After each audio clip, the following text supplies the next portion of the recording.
നമ്മുടെ കർത്താവായ യേശുക്രിസ്തുവിൻ്റെ ഇഹലോക ജീവിതത്തിലെ ശുശ്രൂഷാ കാലഘട്ടത്തിൽ അവിടുന്ന് ഒരു യാത്ര നിർവഹിച്ചു വരുന്ന വേളയിൽ ലേവി എന്നു പേരുള്ള ഒരു മനുഷ്യൻ ചുങ്കസ്ഥലത്തിരുന്നിരുന്നു. ലേവി എന്നത് മത്തായിയുടെ മറ്റൊരു പേരാണ്. അപ്പോൾ ചില പരിഭാഷകളിൽ മത്തായി എന്ന് തന്നെ കാണുന്നു, രണ്ടും ഒരാളാണ്. ഈ മനുഷ്യനെ നോക്കിയിട്ട് യേശു പറഞ്ഞു, എന്നെ അനുഗമിക്കാം. അയാൾ ആ ചുങ്കം സ്ഥലത്ത് നിന്ന് യേശുവിനെ അനുഗമിച്ചു. ഇത്രയുമേ ഉള്ളൂ വായിച്ച വാക്യത്തിൻ്റെ ഉള്ളടക്കം. ഈ വചനത്തിലൂടെയാണ് നമ്മൾ ഇന്ന് അല്പനിമിഷം വിചിന്തനം ചെയ്യുന്നത്. പ്രാർത്ഥനയോടെ ഇരിക്കണം. വിശുദ്ധ തിരുവെഴുത്തിൽ കർത്താവായ യേശുക്രിസ്തുവിൻ്റെ ശിഷ്യന്മാരോട് ബന്ധപ്പെട്ട് നമ്മൾ കാണുന്ന ചില പ്രയോഗങ്ങളുണ്ട്. എരിവുകാരനായ ശിമോൻ എന്നൊരു പ്രയോഗമുണ്ട്. അതുപോലെ തന്നെ ബൈബിളിൻ്റെ ഇതര ഭാഗങ്ങളിൽ തോൽക്കൊല്ലനായ ശിമോൻ എന്ന മറ്റൊരു കഥാപാത്രത്തെ പറ്റി പറയുന്നു. ചെമ്പുപണിക്കാരനായ അലക്സാണ്ടർ എന്നിടത്ത് കാണുന്നു. കൂടാരപ്പണി ചെയ്ത ശൗലിനെ കാണുന്നു. ചുരുക്കി പറഞ്ഞാൽ തൊഴിൽ പേരിനൊപ്പം ചേർത്ത് പറയുന്നത് ഒരു യഹൂദ പാരമ്പര്യത്തിൻ്റെ ഭാഗമാണ്. ആ പാരമ്പര്യത്തിൽ നിന്ന് പ്രചോദനം ഉൾക്കൊണ്ട് പാശ്ചാത്യരും ഇങ്ങനെ പേരിടാറുണ്ട്. പേരും അവരുടെ തൊഴിലും ചേർത്ത് പേരിടുന്നൊരു പതിവ്. അത് നിങ്ങൾക്ക് എന്നെക്കാൾ അറിയാം. ഇവിടെ വരുമ്പോൾ ഇങ്ങനെയുള്ള ഈ നാട്ടിലെ മനുഷ്യരെയൊക്കെ പരിചയപ്പെടുമ്പോൾ അവരുടെ പേര് പലപ്പോഴും അവരുടെ തൊഴിലിൻ്റെ കൂടി പേരാണ്. ബ്ലാക്ക് സ്മിത്ത്, ഈ സ്മിത്ത് എന്നൊരു പേര് നമ്മൾ കേട്ടിട്ടുണ്ട്.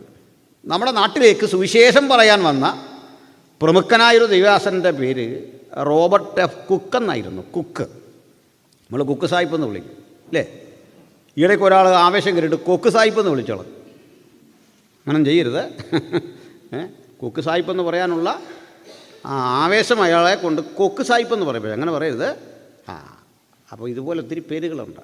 എൻജിനീയർ, പൈലറ്റ് എന്നൊക്കെ പേരിനൊപ്പം വരിക നമ്മൾ ഈ നാട്ടിലൊരു പ്രത്യേകതയാണ്. പാശ്ചാത്യരങ്ങനെയാണ്. പ്രമുഖനായൊരു ദൈവശാസ്ത്രജ്ഞൻ്റെ പേര് കിച്ചൺ എന്നായിരുന്നു. SR ഡ്രൈവർ, ഇങ്ങനെയൊക്കെയുള്ള നല്ല തിയോളജിയന്മാരുണ്ട്. ആ തൊഴിൽ പേരിനൊപ്പം പറയുക എന്നത് അഭിമാനമായി യഹൂദന്മാരും അവരിൽ നിന്ന് പ്രചോദനം ഉൾക്കൊണ്ടുകൊണ്ട് പാശ്ചാത്യ ലോകവും കരുതി. നമ്മളെ സംബന്ധിച്ചിടത്തോളം ഈ തൊഴിൽ ചേർത്ത് പറയുന്നത് ഏതോ ഒരു നാണക്കേട് പോലെ നമുക്ക് തോന്നുന്നു. അങ്ങനെയല്ലേ? ഈ തൊഴിലും കൂടെ പേരിനൊപ്പം ചേർത്ത് പറഞ്ഞു പോയാൽ നമ്മൾ മാനനഷ്ടത്തിന് കേസ് കൊടുക്കാതിരിക്കുന്നത് കൃപായുടെ കാലഘട്ടമായുണ്ടോ അല്ലേ? എന്നാൽ ഇവരങ്ങനല്ല. അവർ പേര് തൊഴിലിനൊപ്പം ചേർത്ത് പറയും. ഇനി ശ്രദ്ധിക്കണം, തൊഴിൽ പേരിനൊപ്പം ചേർത്ത് പറയാറുണ്ടെങ്കിലും 3 തരം തൊഴിലുകൾ യഹൂദന്മാർക്കിടയിൽ സ്വീകാര്യതയുള്ളതല്ല. 3 തരം തൊഴിലുകൾ. 3 തരം തൊഴിലുകളെ ജൂതന്മാർ വെറുത്തിരുന്നു. സ്തോത്രം. 3 തരം തൊഴിലുകൾ ചെയ്യുന്ന ആളുകൾക്ക് ആ തൊഴിലുകൾ ചെയ്യുന്നവർക്കിടയിൽ നിന്ന് മാത്രമേ വിവാഹബന്ധം നടന്നിരുന്നുള്ളൂ. ഈ 3 തരം തൊഴിലുകൾ അവരെ സമൂഹഭ്രഷ്ടരാക്കി എന്ന് പറയുന്നതാകും കുറെ കൂടി നല്ലത്. നിഷിദ്ധമൊന്നുമല്ലെങ്കിലും സ്വീകാര്യമല്ലാത്ത, മാന്യമല്ലാത്ത 3 തൊഴിലുകൾ ജൂതന്മാർക്കിടയിൽ ഉണ്ടായിരുന്നു. അതിലൊന്നാണ് ചുങ്കം പിരിക്കുന്ന ആളിൻ്റെ തൊഴിൽ, അല്ലെങ്കിൽ ടാക്സ് കളക്ഷൻ. അത് അപമാനകരമായ ഒരു തൊഴിലായിരുന്നു. കാരണം പിന്നെ പറയാം. രണ്ടാമത്തെ തൊഴിൽ എന്ന് പറയുന്നത് ആട്ടിടയൻ്റെ തൊഴിലായിരുന്നു. അതും ഞാൻ ആദ്യം തന്നെ വിശദീകരിക്കാം. 3-ാമത്തെ തൊഴിൽ ദുർമാർഗിയായ ഒരു സ്ത്രീയുടെ തൊഴിലായിരുന്നു. അല്ലെങ്കിൽ എന്താ പറയുക, അധർമ്മജീവിതം ഒരു തൊഴിലായി സ്വീകരിച്ചു പോരുന്ന സ്ത്രീയെ സമൂഹം വെറുത്തു. ഇനി ഒടുവിൽ പറഞ്ഞതിന് നമുക്കൊരു വിശദീകരണം വേണ്ട, അത് അപ്രസക്തമാണ്. നിങ്ങൾക്ക് ഓൾറെഡി ആ തൊഴിലായി ഏതായാലും വേദപുസ്തക വിശ്വാസികളെന്ന നിലയിൽ നമ്മളും പരിഷ്കൃത സമൂഹങ്ങളൊന്നും അംഗീകരിക്കുന്നില്ല. അതവിടെ നിൽക്കട്ടെ. ബാക്കി 2 തൊഴിലുകളിൽ നമ്മുടെ മത്തായിയുടെ ജോലി ചുങ്കം പിരിവുകാരൻ്റെ തൊഴിലാണ്. ആ തൊഴിലാണ് നമ്മുടെ പ്രധാന വിഷയമെങ്കിലും ഇവിടെ വലിയ പ്രസക്തമല്ലെങ്കിലും നമ്മുടെ അറിവിന് വേണ്ടി ആട്ടിടയൻ്റെ തൊഴിൽ കൂടി ഒന്ന് വിശദീകരിച്ചുകൊണ്ട് ഞാൻ പ്രസക്ത ഭാഗത്തേക്ക് കടക്കാം എന്ന് കരുതുന്നു. അതിനുശേഷം എന്തുകൊണ്ട് ചുങ്കം പിരിവുകാരൻ്റെ തൊഴിൽ വെറുത്തു എന്ന പ്രധാന വിഷയത്തിൽ കടക്കാം. ആദ്യം പറയട്ടെ, ആട്ടിടയനെ അവർ വെറുത്തു.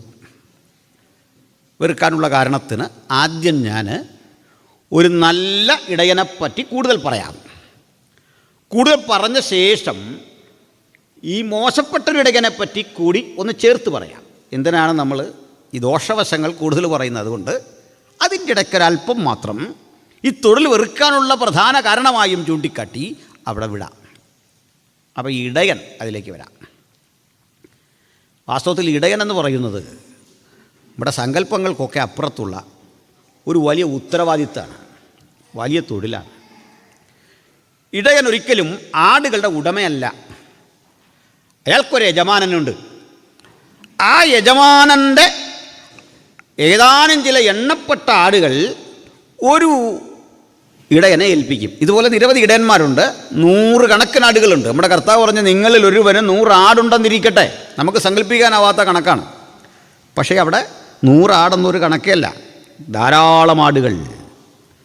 ഇങ്ങനെ ആടുകളെ വിഭജിച്ച് ഓരോ ഇടയനും കൊടുക്കും. അതിൽ നല്ല ഇടയനിലേക്കാണ് ആദ്യം പോകുന്നത്.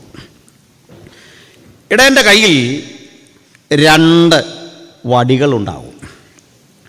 അതിന്നും നമുക്ക് അറബി ദേശത്ത് ഇതേ രൂപത്തിൽ പോകുന്ന ബെഡൂവിയൻ അറബികളെ കാണാൻ പറ്റും. ബെദുക്കൾ എന്നൊക്കെ നമ്മൾ വിളിക്കുന്ന കാട്ടറബികളുടെ ഇടയിൽ ഇന്നും ഈ സംസ്കാരം തുടരുന്നുണ്ട്. ചെറിയ വ്യത്യാസങ്ങളൊക്കെ വന്നിട്ടുണ്ട് എന്നതൊരു യാഥാർത്ഥ്യമാണെങ്കിലും പൗരാണികമായവരുടെ ജീവിതചര്യ ഞാനൊന്ന് വിശദീകരിച്ചു വരാം. 2 വടികൾ. ഇത് തല്ലാനൊന്നുമല്ല. ഇടയനങ്ങനെ ആടുകളെ തല്ലത്തൊന്നുമില്ല, തല്ലുന്നത് പോലൊന്ന് കാണിക്കുകയുള്ളൂ. പക്ഷെ അത് ഇവിടെ ഇങ്ങനെ ഈ വടി കൊണ്ട് വീശുമ്പോൾ അപ്പുറത്തുള്ള ആടുകൾ ഓർക്കും ഇവിടെ തല്ലി കിട്ടിയെന്ന് ഓർത്ത് അവന്മാരങ്ങ് ശരിയാവും. മനസ്സിലായില്ലേ? ഈ ശബ്ദവും ഇതൊക്കെ കേട്ട് കഴിഞ്ഞാൽ ഇവിടെ ഒരു വീശുമ്പോൾ അവിടെ ശരിയായി, അവിടെ അടി കിട്ടി ഇവിടെ വരുമെന്ന് ഓർത്ത് ഇതുങ്ങളങ്ങ് ശരിയാവും. ഇവിടെ വീശുമ്പോൾ അവിടെയുള്ളവർ ശരിയാവും. ഇനിയിപ്പോൾ നമ്മുടെ ഇത് രണ്ടും നടക്കാത്തതുകൊണ്ടാണ് നമ്മളാരും ശരിയല്ലാതെ പോകുന്നത്. ഇങ്ങനെ ശാസിക്കുന്ന ആരും ഉണ്ടാവില്ലെന്നേ. അത് നമുക്ക് പറ്റുന്നൊരു പരാജയം. അപ്പോൾ വടി ആടിനെ തല്ലാനല്ല. ഒരു വടി നീളമുള്ളതാണ്. അതിൻ്റെ 2 അഗ്രങ്ങളിൽ ഓരോ ബാസ്ക്കറ്റ് ഉണ്ടാവും, കൊട്ട. ഈ ബാസ്ക്കറ്റിനുള്ളിൽ കോട്ടൺ, കുറേ പഞ്ഞി ഉണ്ടാവും. പച്ചമരുന്നുകൾ, ഇലകൾ ഒക്കെ നിറച്ച ഒരു കൂടയാണത്. കുപ്പിയിലോ തുരുത്തിയിലോ, ഇപ്പോൾ കുപ്പിയാണ്, പണ്ടൊക്കെ തുരുത്തിയിൽ നിറച്ച വെള്ളവും കാണും. മാത്രമല്ല നിബിൾ കടിപ്പിച്ചൊരു കുപ്പി, പണ്ടാണെങ്കിൽ തുരുത്തി, അതിൽ പാലുണ്ടാകും. ഇതൊക്കെ കൊണ്ടാണ് ഈ കയ്യിൽ ഇടയൻ ഇവ കൊണ്ടാണ് പോകുന്നത്. ഇടയൻ്റെ വലത്തെ കയ്യിൽ ഏതെങ്കിലും ചുവന്ന നിറം പോലെ ആകർഷണീയമായ നിറമുള്ള ഒരു തുണി കെട്ടിയ ഒരു കമ്പാണ് അടുത്തത്. ഇതുകൊണ്ടാണ് യാത്ര. ഈ യാത്രാമധ്യേ മരുഭൂമിയിലൂടെ കുറേ നേരം നടക്കുന്ന ഇടയൻ പെട്ടെന്ന് ചിലതരം അപകടം മണക്കും. അയാൾ ഈ മരുഭൂമിയിലെ മണലിലൂടെ ഇഴഞ്ഞു നീങ്ങിയ പാമ്പുകളുടെ വഴിത്താര കണ്ടു. അഗ്നിസർപ്പങ്ങളെന്നൊക്കെ പറയുന്ന പാമ്പുകൾ തല മണലിൽ പൂഴ്ത്തി ആടിൻ്റെ ചോര വലിച്ചു കുടിക്കാൻ പാകത്തിന് എവിടെയോ കിടപ്പുണ്ട്. അതല്ലെങ്കിൽ കാൽപ്പാടുകൾ കൊണ്ട് ചെന്നായ്ക്കളുടെ സാന്നിധ്യം ഇടയൻ അറിഞ്ഞു. ആടുകളെ ആക്രമിക്കാൻ ഇടയുള്ള ഇത്തരം ജീവജാലങ്ങൾ പരിസരത്തുണ്ട് എന്നറിഞ്ഞാൽ ഇടയൻ ഒരു ശബ്ദമുണ്ടാക്കും. ഈ ശബ്ദം മുഴക്കിയിട്ട് തൻ്റെ കയ്യിലിരിക്കുന്ന ഈ തുണി കെട്ടിയ വടി ഇങ്ങനെ ആട്ടും. എന്നിട്ട് ഇതവിടെ കുത്തി നിർത്തും. ഈ ആടുകളൊക്കെ വന്ന് അസംബ്ലിയിൽ കുട്ടികൾ നിൽക്കുന്ന പോലെ, ഇവിടെ ഞങ്ങൾ അസംബ്ലി എന്നല്ലേ പറയുന്നത്, അസംബ്ലി മന്ത്രി ഇരിക്കുന്ന പോലല്ല, അല്ല MLA ഇരിക്കുന്ന പോലൊന്നും അല്ല, അങ്ങനെ ധരിക്കല്ലേ. ഇടയ്ക്ക് വലിയ രസകരമായൊരു കാര്യം, കഴിഞ്ഞിടയ്ക്ക് നമ്മുടെ അവിടെ കണ്ട് ഒരു സ്ഥാനാർത്ഥി പ്രസംഗിച്ചു, നിങ്ങളെന്നെ വമ്പിച്ച ഭൂരിപക്ഷത്തിൽ അസംബ്ലിയിലേക്ക് അയക്കണമെന്ന്. നമ്മുടെ ഒരു അമ്മച്ചി എന്നിട്ട് പറഞ്ഞു, മോനെ അസംബ്ലിയിലോട്ട് പോകണ്ട, IPC പോരാൻ. ഈ സഭാ സ്പിരിറ്റ് കയറി കഴിഞ്ഞാലേ അപ്പോൾ ആടുകൾ വന്ന് ഇങ്ങനെ ശാന്തമായിട്ട് നിൽക്കുക. അവയ്ക്ക് അപകടം ബോധ്യപ്പെട്ടു, അനങ്ങാതെ. ഇടയൻ ഈ മണ്ണിൽ കണ്ട ആ പാട് നോക്കി നോക്കി നോക്കി ചെന്ന് ശത്രു സാന്നിധ്യം എവിടെയെന്ന് ഉറപ്പുവരുത്തി അതിൻ്റെ അപകടാവസ്ഥ മനസ്സിലാക്കി ആ പാമ്പിനെ തല്ലി കൊല്ലും. കേരളത്തിലാണെങ്കിൽ നമുക്കിപ്പോൾ പാമ്പെന്നൊന്നും പറയാൻ പറ്റില്ല, അതിഥി എന്ന് പറയണമെന്നാണ്. പാമ്പിനെ എങ്ങനെ വിളിക്കണ്ടേ? അതിഥി. എന്തോ ഒരവസ്ഥയാണെന്ന് ആലോചിച്ച് നോക്കി. നിങ്ങളെങ്ങാനും അവിടെ കാണുമ്പോൾ പാമ്പെന്ന് പറഞ്ഞു പോയാൽ കേസെടുക്കും. പകരം എങ്ങനെ പറയണം? അതിഥി. അതിലൊരു ബുദ്ധിമുട്ടിപ്പോൾ എനിക്കാണ്. കാരണം ഞാനിവിടെ ഇത്രയും നാൾ നിൽക്കുകയും ചെയ്ത് പാമ്പെന്ന് ഇവിടെ പാമ്പില്ലെന്നും കേട്ടു. അവിടെ ചെന്ന് അറിയാതെ എങ്ങാനും ഇത് പറഞ്ഞു പോയാലേ ഒരവസ്ഥ ഞാൻ ഓർക്കാറുണ്ട്. അതായത് ഞാനത് നേരിട്ട് പറയാം, ഞാൻ അനുഭവിച്ചൊരു കാര്യം. അത് കേൾക്കാൻ രസമുള്ളൊരു സംഭവമാണ്. എൻ്റെ ഒരു ബ്രദറ്, സഹോദരി ഭർത്താവ് ഒരു ആക്സിഡൻറ്റിൽ പെട്ടിട്ട് കോട്ടയം മെഡിക്കൽ കോളേജിൽ കിടക്കുക. അപ്പോൾ അദ്ദേഹത്തിൻ്റെ ഇവിടെ എല്ലാം നല്ല ഫ്രാക്ചർ, അതൊക്കെ ഇങ്ങനെ തയ്ച്ച് റെഡിയാക്കി വെച്ചേക്കാണ്. സംസാരിക്കാൻ പറ്റിയല്ല, ആൾ നല്ല ടോക്കറ്റീവാണ്. അപ്പോൾ തൊട്ടപ്പുറത്തൊരു മനുഷ്യൻ ഏതാണ്ട് ബോംബ് കൈകാര്യം ചെയ്ത വഴിക്ക്, ഇങ്ങനെ കടിച്ചു വലിച്ച വഴിക്ക് അയാളുടെ ഇവിടം പൊട്ടിയിട്ട് ഇവിടെ അങ്ങ് തെറിച്ചിട്ട് അതും ഇങ്ങനെ തുന്നി വെച്ചേക്കാണ്. അപ്പോൾ ഞാൻ നമ്മുടെ അളിയനെ കാണാനായിട്ട് ഇവിടെ ചെല്ലുമ്പോൾ പെങ്ങളവിടെ നിൽപ്പുണ്ട്, കസിന. അപ്പോൾ ഈ അപ്പുറത്ത് കിടക്കുന്ന കക്ഷി എന്നെ കണ്ടപ്പോൾ നമ്മുടെ ഈ വീഡിയോ ഒക്കെ കാണുന്ന പാർട്ടിയാണ്. പുളിയോ അല്ലാത്ത കലിപ്പ്, ആ ടൈപ്പ് എന്നെ വന്ന് കൂട്ടിക്കും. സെബാസ്റ്റ്യൻ ബ്രദറിനോടും നമ്മളോടും അനിൽകുമാറിനോടൊക്കെ വിരോധമുള്ളൊരു പാർട്ടിയാണ്. പുള്ളി അപ്പുറത്ത് കിടക്കുക. ഇത് കണ്ടിട്ട് ഇയാൾക്കൊന്ന് പ്രതികരിക്കണമെന്നുണ്ട്, പക്ഷേ ഈ തയ്ച്ച കാരണം പറ്റുന്നില്ല. ഇപ്പോൾ എൻ്റെ അളിയന് പുള്ളിയോട് തിരിച്ചു പറയണമെന്നുണ്ട്, പുള്ളിക്കും പറ്റുന്നില്ല. ഇവരവിടെ കിടന്ന് അഭിനയിച്ചൊരു പ്രശ്നമുണ്ട്. ഇങ്ങനെ എന്തൊക്കെയൊന്ന് പറയണമെന്നുണ്ട്, ഇങ്ങനെ വാ തുറക്കാൻ വയ്യ. അന്നാ ഞാൻ ആദ്യമായിട്ട് മനസ്സിലായത് നമ്മൾ ഈ സംസാരിക്കുന്നവനൊന്നും മിണ്ടാതിരുന്നു പോലുള്ള അവസ്ഥ എത്ര വലുതാണ്. കാരണം ഉള്ളിൽ ബോധമുണ്ട്, അങ്ങോട്ട് പറയാൻ പറ്റത്തില്ല. ഇങ്ങനെ വന്നിട്ട് ഇങ്ങനെ എന്ന് പറഞ്ഞാൽ ഇപ്പം ഞാൻ നാട്ടിൽ ചെന്നാൽ പാമ്പെന്ന് പറയണത് എന്തൊരു പാടാണെന്ന് ആലോചിച്ച് നോക്കി. മനസ്സിലായില്ലേ? അപ്പം നമ്മുടെ വിഷയം വിട്ടുപോരുത്, ശ്രദ്ധിക്കണം. പാമ്പ്, ഇടയൻ പാമ്പിനെ കൊന്നു, അതിനെ ഉന്മൂലനം വരുത്തി തിരിച്ചു വന്നു, ആടുമായിട്ട് പോകും. കുറേ ദൂരം യാത്ര ചെയ്യുമ്പോൾ വീണ്ടും ഇടയൻ ഇതേ രൂപത്തിൽ നിൽക്കും. എന്നിട്ട് ഇപ്പോൾ വേറൊരു സംഭവമാണ്, പാമ്പും ചെന്നയൊന്നുമല്ല. ഈ യാത്രാമധ്യേ ശന നിറഞ്ഞ ആടുകളെ, ഗർഭസ്ഥാവസ്ഥയിലുള്ള ആടുകളുണ്ടായിരുന്നു. അതിലൊന്ന് പ്രസവിച്ചു. ആ പൂഴിമണൽ വാരി ഇടഞ്ഞെടുത്ത്, മരുഭൂമിയല്ലേ, ഈ ആടിനെ ശുദ്ധി വരുത്തി അതിനെ പുറത്തെടുത്തിട്ട് ഇടയൻ ഈ തള്ളയാടിന് അല്പം വെള്ളം കുടിക്കാൻ കൊടുക്കും. എന്നിട്ട് അതിനെ ഇങ്ങനെ തലോടി ആശ്വസിപ്പിച്ച്, ചിലപ്പോൾ 2 ആട് 3 ആടൊക്കെ കാണും പ്രസവിച്ച്, അവ ഇങ്ങനെ പിടിക്കുമെടുത്ത് ബാക്കി ആടുകൾ അനങ്ങാതെ നിൽക്കുക. ആശ്വസിപ്പിച്ച അനന്തരം അവയ്ക്ക് ഈ പച്ചമരുന്നിൻ്റെ കൂട്ടൊക്കെ കൊടുക്കും. ഒരു 8-10 മിനിറ്റ് 15 മിനിറ്റ് കഴിയുമ്പോൾ അതിൻ്റെ ക്ഷീണമൊക്കെ മാറി വീണ്ടും ഇവ എഴുന്നേക്കും. യാത്ര തുടരുക. പക്ഷേ ഒരു പ്രശ്നമുണ്ട്, ഈ കുഞ്ഞാടുകളിലെ അവയെ ഈ കൂടെ വിടാൻ പാടില്ല. മുതിർന്ന ആടുകൾ ചവിട്ടും. മനസ്സിലായി? ചില പണി പഠിച്ച മുതിർന്ന ആടുണ്ട്, ഒരു ചവിട്ടൊക്കെ കിട്ടിക്കഴിഞ്ഞാൽ നമ്മുടെ കാര്യം പോക്കാണ്. മനസ്സിലായില്ലേ? അവൻ്റെ ചവിട്ടെന്ന് പറഞ്ഞാൽ എൻ്റെ പൊന്നെ ഒരു മയോ ഇല്ലാത്ത ചവിട്ടാണ്, കുഞ്ഞാടാണെന്ന് ധരിക്കുകയില്ല. അതുകൊണ്ട് ആ പുതുതായി വിശ്വാസി വന്ന ആളുകളെയൊക്കെ നമ്മൾ വല്ലാതെ സൂക്ഷിച്ചില്ലെങ്കിൽ ചവിട്ടേറ്റ് വല്ലാതെ ആയിപ്പോവും. ഇടയിൽ അതുകൊണ്ട് ഇതിനെ ഇങ്ങനെ ചേർത്തങ്ങ് പിടിക്കും. 2 ആടിനെയൊക്കെ ഇങ്ങനെ ചേർത്ത് പിടിക്കുക എന്ന് പറഞ്ഞാൽ പാടാ. ആ കൂടെ ഈ വടി അഡ്ജസ്റ്റ് ചെയ്ത് പിടിക്കണം.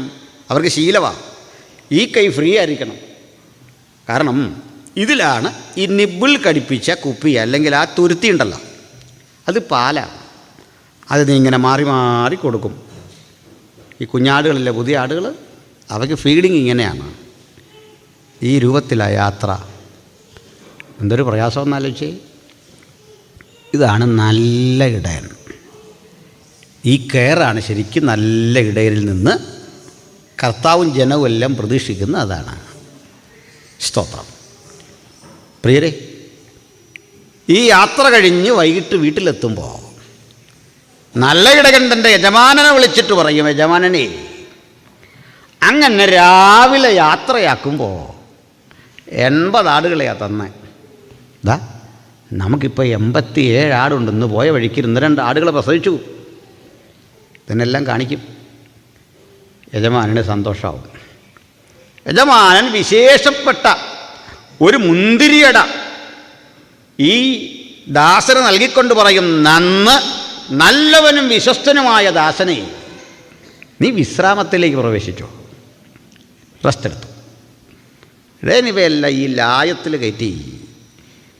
ലായം എന്ന് പറഞ്ഞാൽ ഇവിടെ ആ കൂടാണ് കേട്ടോ. അതിങ്ങനെ വിശാലമായി കിടക്കുകയാണ്. അതിനൊറ്റ വാതിലേ ഉള്ളൂ, ഏറ്റവും അഭിമുഖമായിട്ടൊരു വാതിൽ, വലിയൊരു വാതിലാണ്. ആ വാതിൽക്കല ഇടയൻ കിടക്കുന്നത്. ഇടയൻ തൻ്റെ കയ്യിലെ 2 വടികളും എടുത്ത് ഇങ്ങനെ ക്രോസ് വെക്കും. ആടുകൾക്കറിയാം പുറത്തിറങ്ങല്. ഇടയൻ അവിടെ തന്നെയാണ് കിടക്കുന്നത്. അയാൾ ഭക്ഷണം പാകം ചെയ്ത് അതിൻ്റെ ഫ്രണ്ടിലാണ് ജീവിതം. ഇടയ്ക്ക് മറ്റ് കാവൽക്കാരും ഒക്കെ ഉണ്ട്. അവിടെ വിശാലമായി കിടക്കുന്ന ഈ സ്ഥലത്ത് ധാരാളം കാവൽക്കാരുമൊക്കെ ഉണ്ട്. ഇവയ്ക്ക് വെളിച്ചം കിട്ടാനും തീറ്റ ഇട്ട് കൊടുക്കാനും വേണ്ടി ഉയർന്ന ജനാലകൾ, നമ്മൾ വെന്റിലേഷൻ എന്നൊക്കെ പറയുന്ന തരത്തിലെ ഉയർന്ന ജനാലകളുണ്ട്. ഇതാണ് അതിൻ്റെ സമ്പ്രദായം. എന്നാൽ ഒരു നല്ല ഉറക്കത്തിൽ ചില വ്യാജ ഇടയന്മാർ വരും. അവർ സംഘം ചേർന്നാകും മിക്കപ്പോഴും വരിക. അവർ വന്ന് ഈ ജനാലക്കുള്ളിലൂടെ അകത്തെടുത്ത് ചാടും. ആടുകളെ പിടിക്കും. ആടുകൾ ശബ്ദമുണ്ടാക്കാതിരിക്കാൻ ഒരു തരത്തിൽ അവ വായടച്ചു പിടിച്ച് ഏതെങ്കിലും രൂപത്തിൽ ഇതുവഴി പുറത്തിടും. യേശു പറഞ്ഞു, നല്ല ഇടയൻ ആ പ്രധാന വാതിലിലൂടെ കിടക്കും. കള്ളനും കവർച്ചക്കാരനും ഈ വഴിയൊക്കെ വരും. ഇതൊക്കെ സൂക്ഷിക്കാൻ പറഞ്ഞു. എന്നാലും ചില ആടുകൾ നഷ്ടപ്പെടും. ഇടയൻ ഉണർന്നു, കാവൽക്കാരെ വിളിച്ചു. പ്രശ്നം രൂക്ഷമായി. എണ്ണമെടുത്തു, ഒരാടിനെ കാണുന്നില്ല. യജമാനൻ അറിഞ്ഞു. യജമാനനെ, അബദ്ധം പറ്റി യജമാനനെ, ശ്രദ്ധ കുറഞ്ഞു യജമാനനെ, കടുത്ത ക്ഷീണത്തിൽ ഉറങ്ങിപ്പോയി. ആരോ വന്ന് ആടിനെ അപഹരിച്ചു. യജമാനൻ പറയും, സാരമില്ലെന്നേ, നീ അപഹരിക്കുന്ന ആളോ കള്ളനൊന്നുമല്ല, എനിക്ക് നിന്നെ അറിയാം. ഞാൻ ഇന്നല്ലല്ലോ നിന്നെ കാണാൻ തുടങ്ങി. നീ ഒരു വിശ്വസ്തദാസനാ. സാരില്ല, പോട്ടെ. തന്നെ വിശ്വസ്തദാസനെന്ന് വിളിച്ച ആ തൻ്റെ യജമാനൻ 1000 പാരിതോഷികങ്ങൾ തരുന്നതിനേക്കാൾ, 1000 പരിഗണനകൾ തരുന്നതിനേക്കാൾ ആവേശത്തിൽ ആ വാക്കിനോട് നീതി പുലർത്താൻ ഇടയൻ പറയും, പോരാ, ഞാൻ കാണാതെ പോയതിനെ തിരഞ്ഞണഞ്ഞ് നിൻ്റെ അരികിൽ കൊണ്ടുവരും. ഞാൻ വിശ്വസ്തനെന്ന പേരിന് നീ എന്നെ വിശ്വസ്തനല്ലാത്ത എന്നെ വിശ്വസ്തനെന്നെണ്ണി ഇങ്ങനെ കരുതുമ്പോൾ എൻ്റെ ജാഗ്രതക്കുറവിന് വില കൊടുക്കേണ്ടതിന് 99 ആടുകളെയും മനസ്സുകൊണ്ട് ഉപേക്ഷിച്ചിട്ട് കാണാതെ പോയൊന്നിനെ തിരക്കി ഇടയൻ ഒറ്റയ്ക്ക് യാത്രയാവുകയാണ്. കള്ളന്മാരുടെ കാൽപാദം തിരഞ്ഞ് അവർ പോയ വഴിയിലൂടെ ചെല്ലുമ്പോൾ ഇത്തരം ആടുകളെ എന്താ കള്ളന്മാർ ചെന്നറിയണ്ടേ? വളർത്തൂല. അറവുശാലയിൽ കെട്ടിത്തൂക്കി മാംസമാക്കി മാറ്റി രുചികരമായ ഭോജനമാക്കി തീർത്ത് ലാഭം കൊയ്യാൻ തയ്യാറെടുക്കുമ്പോൾ കെട്ടപ്പെട്ട ആടുകളെ, കൊന്നുകളഞ്ഞ ആടുകളുടെ തൂങ്ങിക്കിടക്കുന്ന മാംസം അതിൻ്റെ നടുവിൽ ഈ ആടും പോയി നിൽക്കുമ്പോൾ ഇടയൻ ഈ സ്ഥലം കണ്ടുപിടിച്ചു. പറയും, നീ അപഹരിച്ചു എൻ്റെ ആടിനെ, ഇട്ടുതാ എന്നൊക്കെ പറയുമ്പോൾ ഇയാൾ പറയും, നോ, ഞാനങ്ങനൊന്നും ചെയ്തിട്ടില്ല, ഇത് എൻ്റെയാണ്. ഉടമസ്ഥതയെക്കുറിച്ചുള്ള തർക്കത്തിനൊടുവിൽ ഇടയൻ പറയും, എൻ്റെ ആടാണോ നിൻ്റെ ആടാണോ എന്നറിയാൻ ഞാനിപ്പോൾ അവയെ പേർ ചൊല്ലി വിളിക്കാൻ പോകുകയാണ്. എൻ്റെ ആടുകൾ എൻ്റെ ശബ്ദം കേൾക്കും. ഞാൻ അവയെ തിരിച്ചറിയും. അവയ്ക്ക് എന്നെ തിരിച്ചറിയാൻ സാധിക്കും. ഏത് നിഗൂഢതയിൽ ഒളിപ്പിച്ചാലും തൻ്റെ മക്കളെ തിരിച്ചറിയുന്ന ആ ശബ്ദമാണ് ഇന്ന് രാത്രി നമ്മുടെ മധ്യത്തിലുമുള്ളത്. എവിടെ അപഹരിക്കപ്പെട്ടാലും വില കൊടുത്തവൻ തന്റെ രക്തം കൊണ്ട് നമ്മെ വിലക്കി വാങ്ങിയ ആ ഓർമ്മയാണ് നമ്മെ ഈ രാത്രിയും ഇവിടെ വരെ കൂട്ടിവരുത്തിയത്. ആ നല്ല കർത്താവിന്റെ ആ മറുവിലയായി തന്ന നിഷ്കളങ്ക രക്തത്തോട് നമുക്കൊരിക്കൽ കൂടി നീതി ഉണർത്തിക്കൊണ്ട് ആ രക്തത്തിന്റെ ശക്തി ചൈതന്യങ്ങൾ ആസ്വദിച്ച് നമുക്ക് ഈ ശബ്ദം കേൾക്കുന്ന ഏവരോടും ഒരേ സ്വരത്തിൽ വിളിച്ചു പറയാം, മറ്റൊരുവരിലും രക്ഷയില്ല. നാം രക്ഷിക്കപ്പെടുവാൻ ആകാശത്തിന് കീഴിൽ മനുഷ്യരുടെ ഇടയിൽ നൽകപ്പെട്ട ഒരേ ഒരു നാമം നമ്മുടെ കർത്താവായ യേശു ക്രിസ്തുവിന്റെ നാമം. Hallelujah, hallelujah. ഇതാണ് നല്ല ഇടയൻ. ആമേൻ. അതുകൊണ്ടാണ് അവഹേളിക്കപ്പെട്ട, അവഗണിക്കപ്പെട്ട, നാട്ടുകാരൊന്നും സ്വീകരിക്കാത്ത ഈ തൊഴിലുണ്ടല്ലോ, ഇഷ്ടപ്പെടാത്ത ഈ തൊഴിൽ, ആ തൊഴിൽ തൻ്റെ പേരിനോട് ചേർത്ത് ഞാൻ നല്ല ഇടയനെന്ന് പറയാൻ അഭിമാനം കൊള്ളുന്ന ആ ക്രിസ്തു. സ്തോത്രം.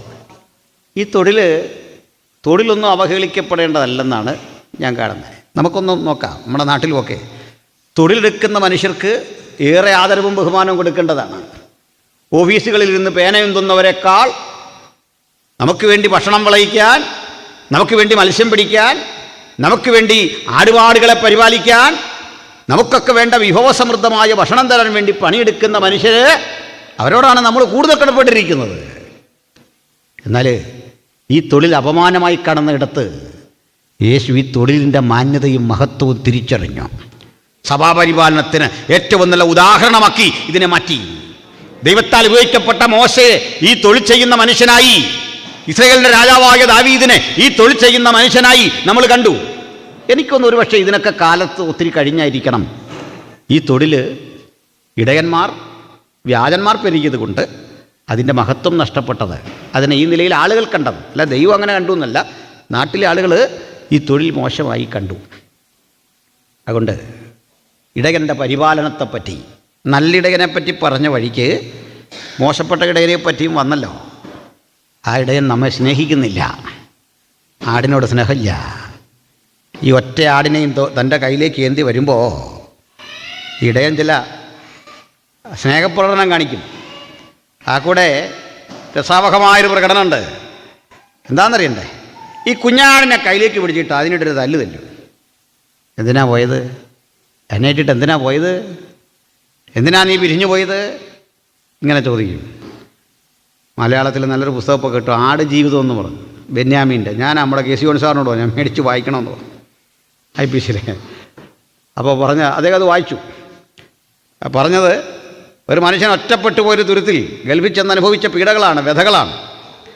അപ്പോൾ ഇടയൻ്റെ ജീവിതത്തിൻ്റെ ഏറ്റവും പ്രതിസന്ധി നിറഞ്ഞ വഴികൾ കർത്താവിനെ സേവിക്കാൻ വിളിക്കപ്പെട്ട നമുക്കും കർത്തൃവേല ചെയ്യുന്ന ദൈവാസന്മാർക്കും ഇടയ ശുശ്രൂഷയുടെ മഹത്വം ഒന്ന് തിരിച്ചറിയാൻ ഇത് കാരണമാകട്ടെ. എൻ്റെ ആടുകൾ എൻ്റെ ശബ്ദം കേൾക്കും. നമ്മളിന്നും ആ ശബ്ദം കേട്ടുകൊണ്ടിരിക്കുകയാണ്. ഏത് തിരക്കിന് നടുവിലും എൻ്റെ ശബ്ദം തിരിച്ചറിയുന്നവനാണ് നമ്മുടെ കർത്താവ്. കോടാനുകൂടി മനുഷ്യർ ഒരേ സമയത്ത് പ്രാർത്ഥിക്കുമ്പോഴും ഓരോരുത്തരെയും തിരിച്ചറിഞ്ഞ് അവരുടെ പ്രാർത്ഥനയ്ക്ക് ഉത്തരം നൽകുന്ന ആ നല്ല കർത്താവിനെയാണ് നമ്മൾ ആരാധിക്കുന്നത്. ഹല്ലേലൂയ. മലയാളം വേല് പ്രയോഗമുണ്ടല്ലോ, ഗതിഭേദങ്ങളുടെ ആച്ഛാദനമില്ലാത്തവൻ. ഞാൻ ദൈവത്തെക്കുറിച്ച് പറയാറുണ്ട്, സ്ഥലം, സമയം, മാറ്റർ, ഇത് മൂന്നും ബാധിക്കാത്ത ആളാണ് ദൈവം. ദൈവത്തിന് തിരക്കില്ല. സ്തോത്രം. നമ്മളിന്ന് യോഗം ഇവിടെ കൂടിക്കൊണ്ടിരിക്കുകയാണ് ഈ സ്ഥലത്ത്. കർത്താവേ ഈ തിരുസ്ഥാനത്ത് ഇവിടെ അയക്കണേ എന്ന് പറയുമ്പോൾ കർത്താവ് പറയില്ല, ഞാനിപ്പോൾ ഒക്കലഹോമായില്ല, ആ കാരണം യോഗം കഴിഞ്ഞ് അങ്ങോട്ട് വരാം, ഇവിടെ പോകുന്ന വഴിക്ക് അങ്ങോട്ട് ഇറങ്ങാമെന്ന് പറയുമോ? ഞാൻ പറയില്ല. ഇവിടെയുള്ള ദൈവത്തിന് ലോകത്തിൻ്റെ എവിടെയും പ്രവർത്തിക്കാം, എവിടെയും എല്ലായ്പ്പോഴും. ഹല്ലേലൂയ. സ്തോത്രം. പറയട്ടെ പ്രിയപ്പെട്ടവരെ, ഞങ്ങളിപ്പോൾ ഈ ദിവസങ്ങളിൽ ഈ മുൻനിർണയം എന്ന് പറഞ്ഞൊരു വിഷയം ചർച്ച ചെയ്യുക. ഞാൻ പറഞ്ഞു, ആക്ച്വലി ദൈവത്തിന് മുൻനിർണയമല്ല, നിർണയമാണുള്ളത്. നമുക്ക് ആ മുൻ പിന്നൊക്കെ തോന്നുന്നത് എന്താ കാര്യം? നമ്മൾ സമയബന്ധിതരാണ്. സമയമെന്നൊന്നില്ലാത്തവൻ ത്രികാലങ്ങളെന്ന് മനുഷ്യൻ കാണുന്ന ആ കാഴ്ചപ്പാടുകളെ ഈ കരത്തിൽ വഹിച്ച ആത്യന്തികനായ ദൈവം. ഹല്ലേലൂയ. 3 കാലങ്ങൾ ഒരുമിച്ച് അവൻ കയ്യിൽ തൂക്കിയിട്ടിരിക്കുകയാണ്. മനുഷ്യനാണ് പഴയ കാലവും പൂർവ്വകാലവും വരാനിരിക്കുന്ന കാലമൊക്കെ മനുഷ്യന് മാത്രമാണ്. ഇന്നലെയും ഇന്നും എന്നേക്കും അനന്യനായവനെയാണ് ഞാനും നിങ്ങളും കർത്താവായ ജീവിതത്തിൽ ഉൾക്കൊണ്ടിരിക്കുന്നത്. സ്തോത്രം. അപ്പോൾ ഈ ഇടയൻ്റെ കാര്യം ഞാൻ അത്യാവശ്യം പറഞ്ഞു, മനസ്സിലായി എന്ന് കരുതുന്നു.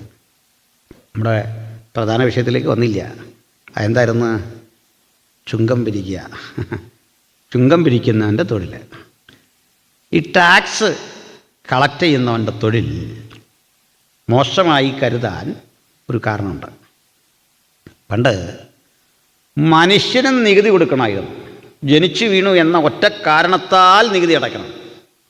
അങ്ങനെയായിരുന്നു പണ്ടത്തെ ഒരു രീതി. എന്തിനാ? നമ്മൾ ബ്രിട്ടീഷ് ഇന്ത്യയിൽ കഴിയുന്ന കാലത്ത് നമ്മുടെ നാട്ടിലുണ്ടായിരുന്നു തിരുവിതാംകൂർ രാജാക്കന്മാർക്ക് വേണ്ടി. തിരുവിതാംകൂർ രാജാക്കന്മാർ ഇന്ത്യക്കാരോട് പിരിച്ചത് 108 വിധ കരമാണ്. 108 തരം കരം പിരിച്ച കക്ഷികളാണ് തിരുവിതാംകൂറിലെ രാജാക്കന്മാർ. അല്ല മാന്യമായിട്ട് ഭരിച്ച രാജാക്കന്മാരൊന്നുമല്ല അവരും. മര്യാദയ്ക്ക് ജനങ്ങളുടെ ക്ഷേമത്തിന് വേണ്ടിയൊന്നും ഭരിച്ചവരല്ല. 108 വിധ കരം വരെ പല രൂപത്തിൽ പിരിച്ചു.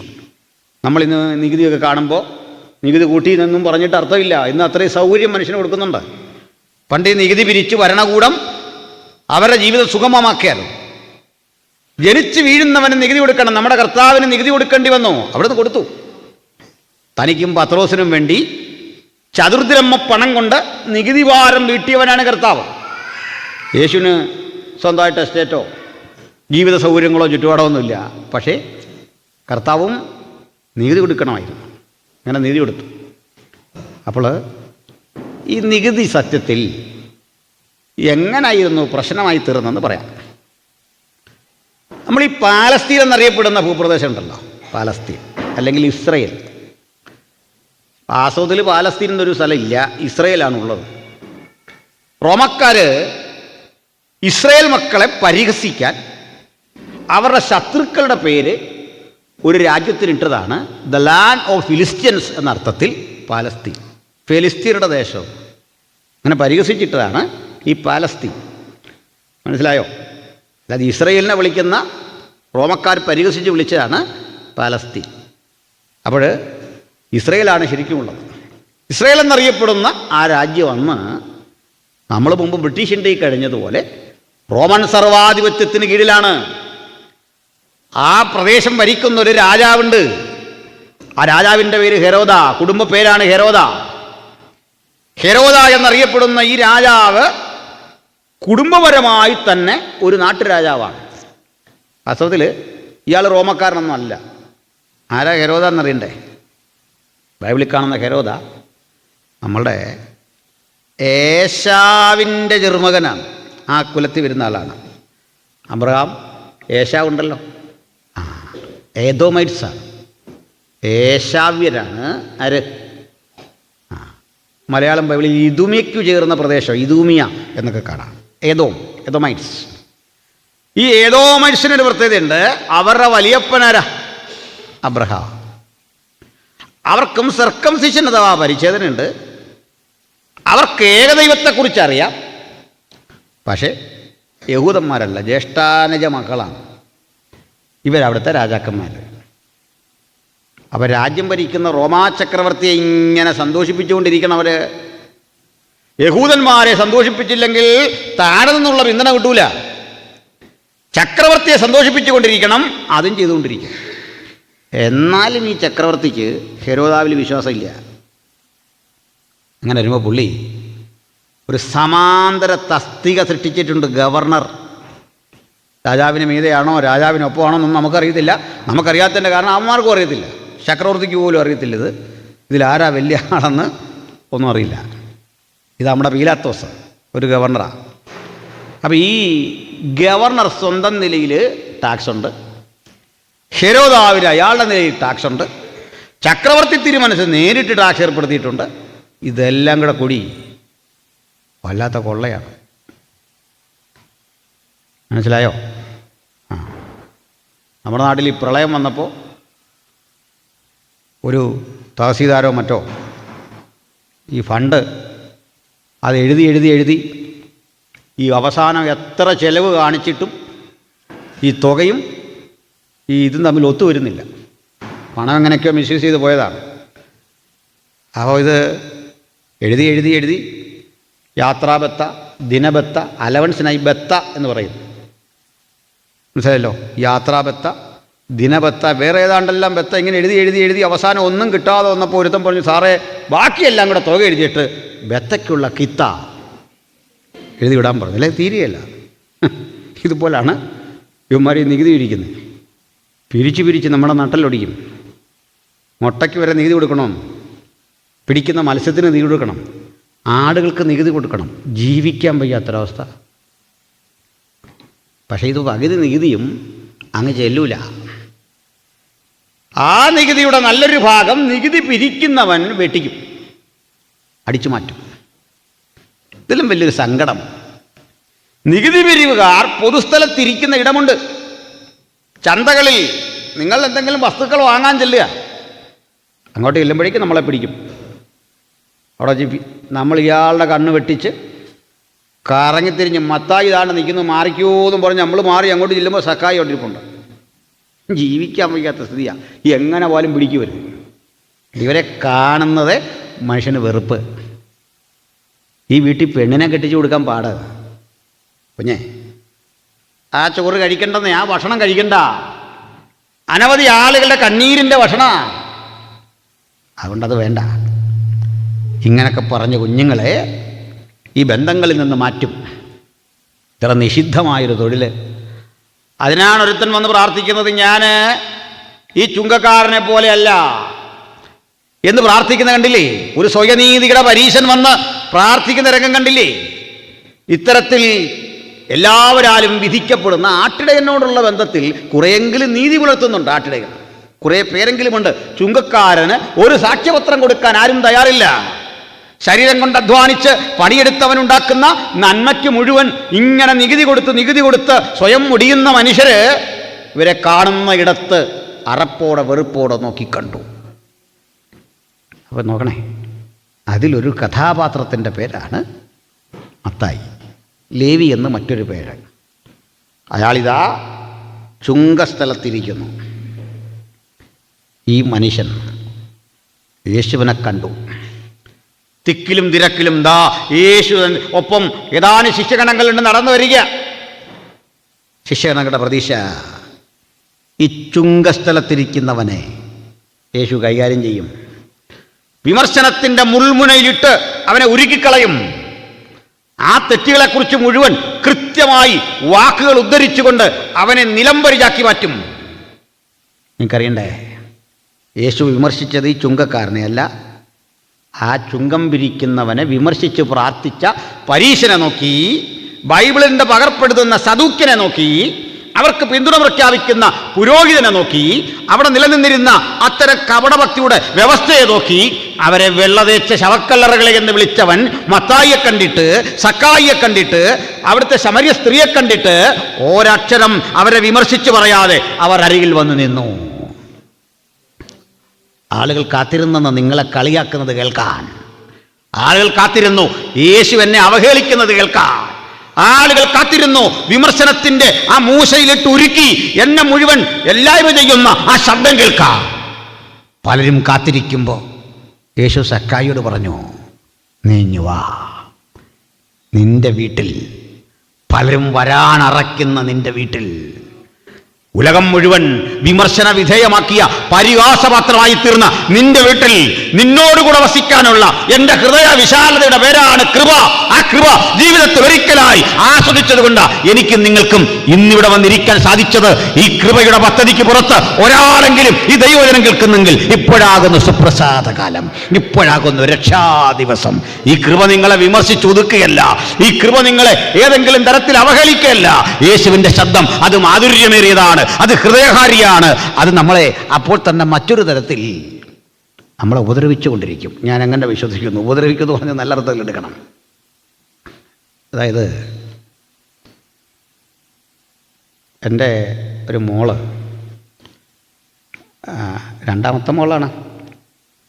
അവൾ മെഡിക്കൽ എൻട്രൻസ് എഴുതി കഴിഞ്ഞ വർഷം. ഈ കഴിഞ്ഞ BDSനും ആയുർവേദയ്ക്കുമൊക്കെ കിട്ടി. അപ്പം ഞാനൊരു ആയുർവേദ വിരുദ്ധനായതുകൊണ്ട് ഇവിടെ ആയുർവേദമൊക്കെ പഠിച്ചവർ തെറ്റിദ്ധരിക്കില്ലേ, ഞാൻ എൻ്റെ ഒരു നിലപാട് പറഞ്ഞെന്നുള്ളൂ. ചെറുപ്പം മുതലേ കുട്ടികളും ഇത് കേട്ട അവൾക്ക് ഈ BDSലും ഇതിലും താല്പര്യമില്ല, ഒരു അറ്റൻഡ് കൂടെ. ഞാൻ പറഞ്ഞാട്ടെ, കുഴപ്പമില്ല, ചെയ്തോളൂ. അവളെ വീണ്ടും ചേർക്കുമ്പോൾ എൻ്റെ മോള് വീട്ടിൽ ചോദിച്ചു, പപ്പ വല്ലതും ചൂടായി പറഞ്ഞു.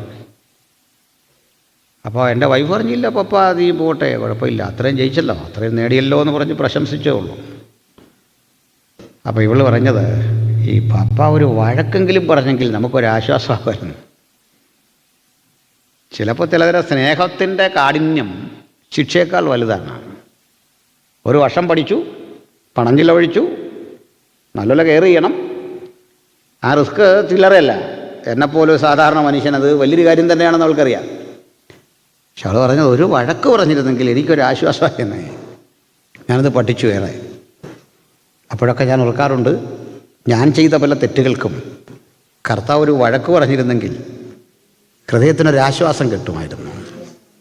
ശിക്ഷ പ്രതീക്ഷിച്ചപ്പോഴൊക്കെ, അടി പ്രതീക്ഷിച്ചപ്പോഴൊക്കെ കാരുണ്യം കൊണ്ട് നമ്മളെ സ്നേഹിച്ച, വഴക്ക് പറയുമെന്ന് പ്രതീക്ഷിച്ചപ്പോഴൊക്കെ വീണ്ടും വീണ്ടും നന്മകൾ തന്ന് നമ്മെ അനുഗ്രഹിച്ച ആ യേശുവിൻ്റെ മുമ്പിൽ തലകുനിക്കാതിരിക്കാനാവുമോ? മത്തായിയുടെ തല കുനിഞ്ഞു, ശക്കായുടെ തല കുനിഞ്ഞു. ഇങ്ങനെ അകമ്പുറം ചികിത്സിക്കുന്ന ഒരുവനെ ഉള്ളൂ ഉലകത്തിൽ. അവിടുത്തെ പേരാണ് കർത്താവായ യേശു. ജീവിതത്തിൻ്റെ എത്ര ഘട്ടങ്ങളിൽ ശിക്ഷ കാത്തിരിക്കുന്ന എന്നെ നോക്കി മകനെ എന്ന് വിളിക്കുന്ന, മകളെ എന്ന് വിളിക്കുന്ന അതുല്യ സ്നേഹം യേശുവാണ്. ഇതുപോലൊരുവന് ഉലകത്തിലില്ല. അവന് സമനായി, അവന് തുല്യനായി ഉലകത്തിൽ ആരെയും പരിചയപ്പെടുത്താനാവില്ല. ശിക്ഷിക്കപ്പെടേണ്ട ഇടത്ത് കാരുണ്യം കൊണ്ട് സ്നേഹത്തിന് നെഞ്ചോടടുക്കി പിടിക്കുന്ന ആ ദിവ്യഗുരുവിനെ അനുഗമിക്കാൻ കഴിഞ്ഞതാണ് ജീവിതത്തിലെ ഏറ്റവും വലിയ ഭാഗ്യം. മക്കളെ, ആ ഭാഗ്യം വിട്ട് ഈ ലോകം വച്ചു നീട്ടുന്ന ഒന്നിനും പുറകെ പോകരുതേ. ഇത്രയും മഹത്തരമായ ആനന്ദ നിർഭരമായൊരു ജീവിതം വേറെയില്ല. ഈ ക്രിസ്തുവിനോടൊത്തുള്ള ജീവിതം, യേശുവിനോടൊത്തുള്ള ആ ജഗത്തിൻ ജീവിതം, അത് ഭക്തന്റെ ഭാഗ്യമാണ്. ഞങ്ങളൊക്കെ യേശുവിന് വേണ്ടി സംസാരിക്കുന്നത്, യേശുവിനെ പ്രസംഗിക്കുന്നത് മതപരമായൊരു ബോധത്തിലല്ല. അത് ചടങ്ങിലോ ആചാരങ്ങളിലോ ഒതുക്കാനുള്ള ഒരു അഭ്യസനമല്ല, ഒരു ക്രിയയല്ല. യേശു അനുഭവമാണ്. അനുഭവം കൂടാതിരിക്കരുതേ. ക്രിസ്തുവോടൊത്തുള്ള ആ ജീവിതത്തിൻ്റെ തികവാർന്ന അനുഭവം, ആ അനുഭവമില്ലെങ്കിൽ ക്രിസ്ത്യ ജീവിതത്തിൽ സന്തോഷമില്ല. ആ ജീവിതത്തിൻ്റെ സുഖം യേശുവിനെ തൊട്ട് ആസ്വദിക്കുന്നതാണ്. സ്തോത്രം. ഇനി മത്തായിലേക്കൊന്ന് വരാം. ഈ മനുഷ്യന്, മത്തായി എന്ന് പറയുന്ന ഇദ്ദേഹം യേശുവിനെ അനുഗമിച്ചു. മത്തായിക്കൊരു പരുങ്ങളുണ്ട്. എന്താ പരുങ്ങളെന്ന് അറിയണ്ടേ? എവിടെ വെച്ചെങ്കിലും മത്തായിയെ വിളിച്ചിട്ട് ചോദിക്കും, ഡൗഞ്ഞേ, എന്നാലും നീ എത്ര മനുഷ്യരെ പറ്റിച്ചടാ? പേഴ്സണലായിട്ടെങ്കിലും ഒന്ന് ചോദിക്കുന്നോർത്തിരിക്കുക, ചോദിക്കട്ടെന്നോർത്താണെന്ന്. മത്തായി ഇങ്ങനെ നടക്കുക. എപ്പോഴേലും എന്നോടൊന്ന് ചോദിക്കും. ചോദിച്ച് എനിക്കിതെല്ലാം പറഞ്ഞൊരാശ്വാസം, ഇത് വെച്ചൊന്നൊഴിയാം. എന്നെ അത്ഭുതപ്പെടുത്തിയത് ഈ കണക്കും കിതാബും എല്ലാം വലിച്ചെറിഞ്ഞിട്ട് അന്നേരം പോയി. നമ്മളാണെങ്കിൽ അങ്ങനെ പോകില്ലാന്നേ. നമ്മൾ 100 കൂട്ടം കാര്യം പറയും. കർത്താവിനെ കണ്ടപ്പോൾ കമ്മിറ്റ്മെൻറ്റ് കർത്താവിനോടായി അങ്ങ് പോവുകയാണ്.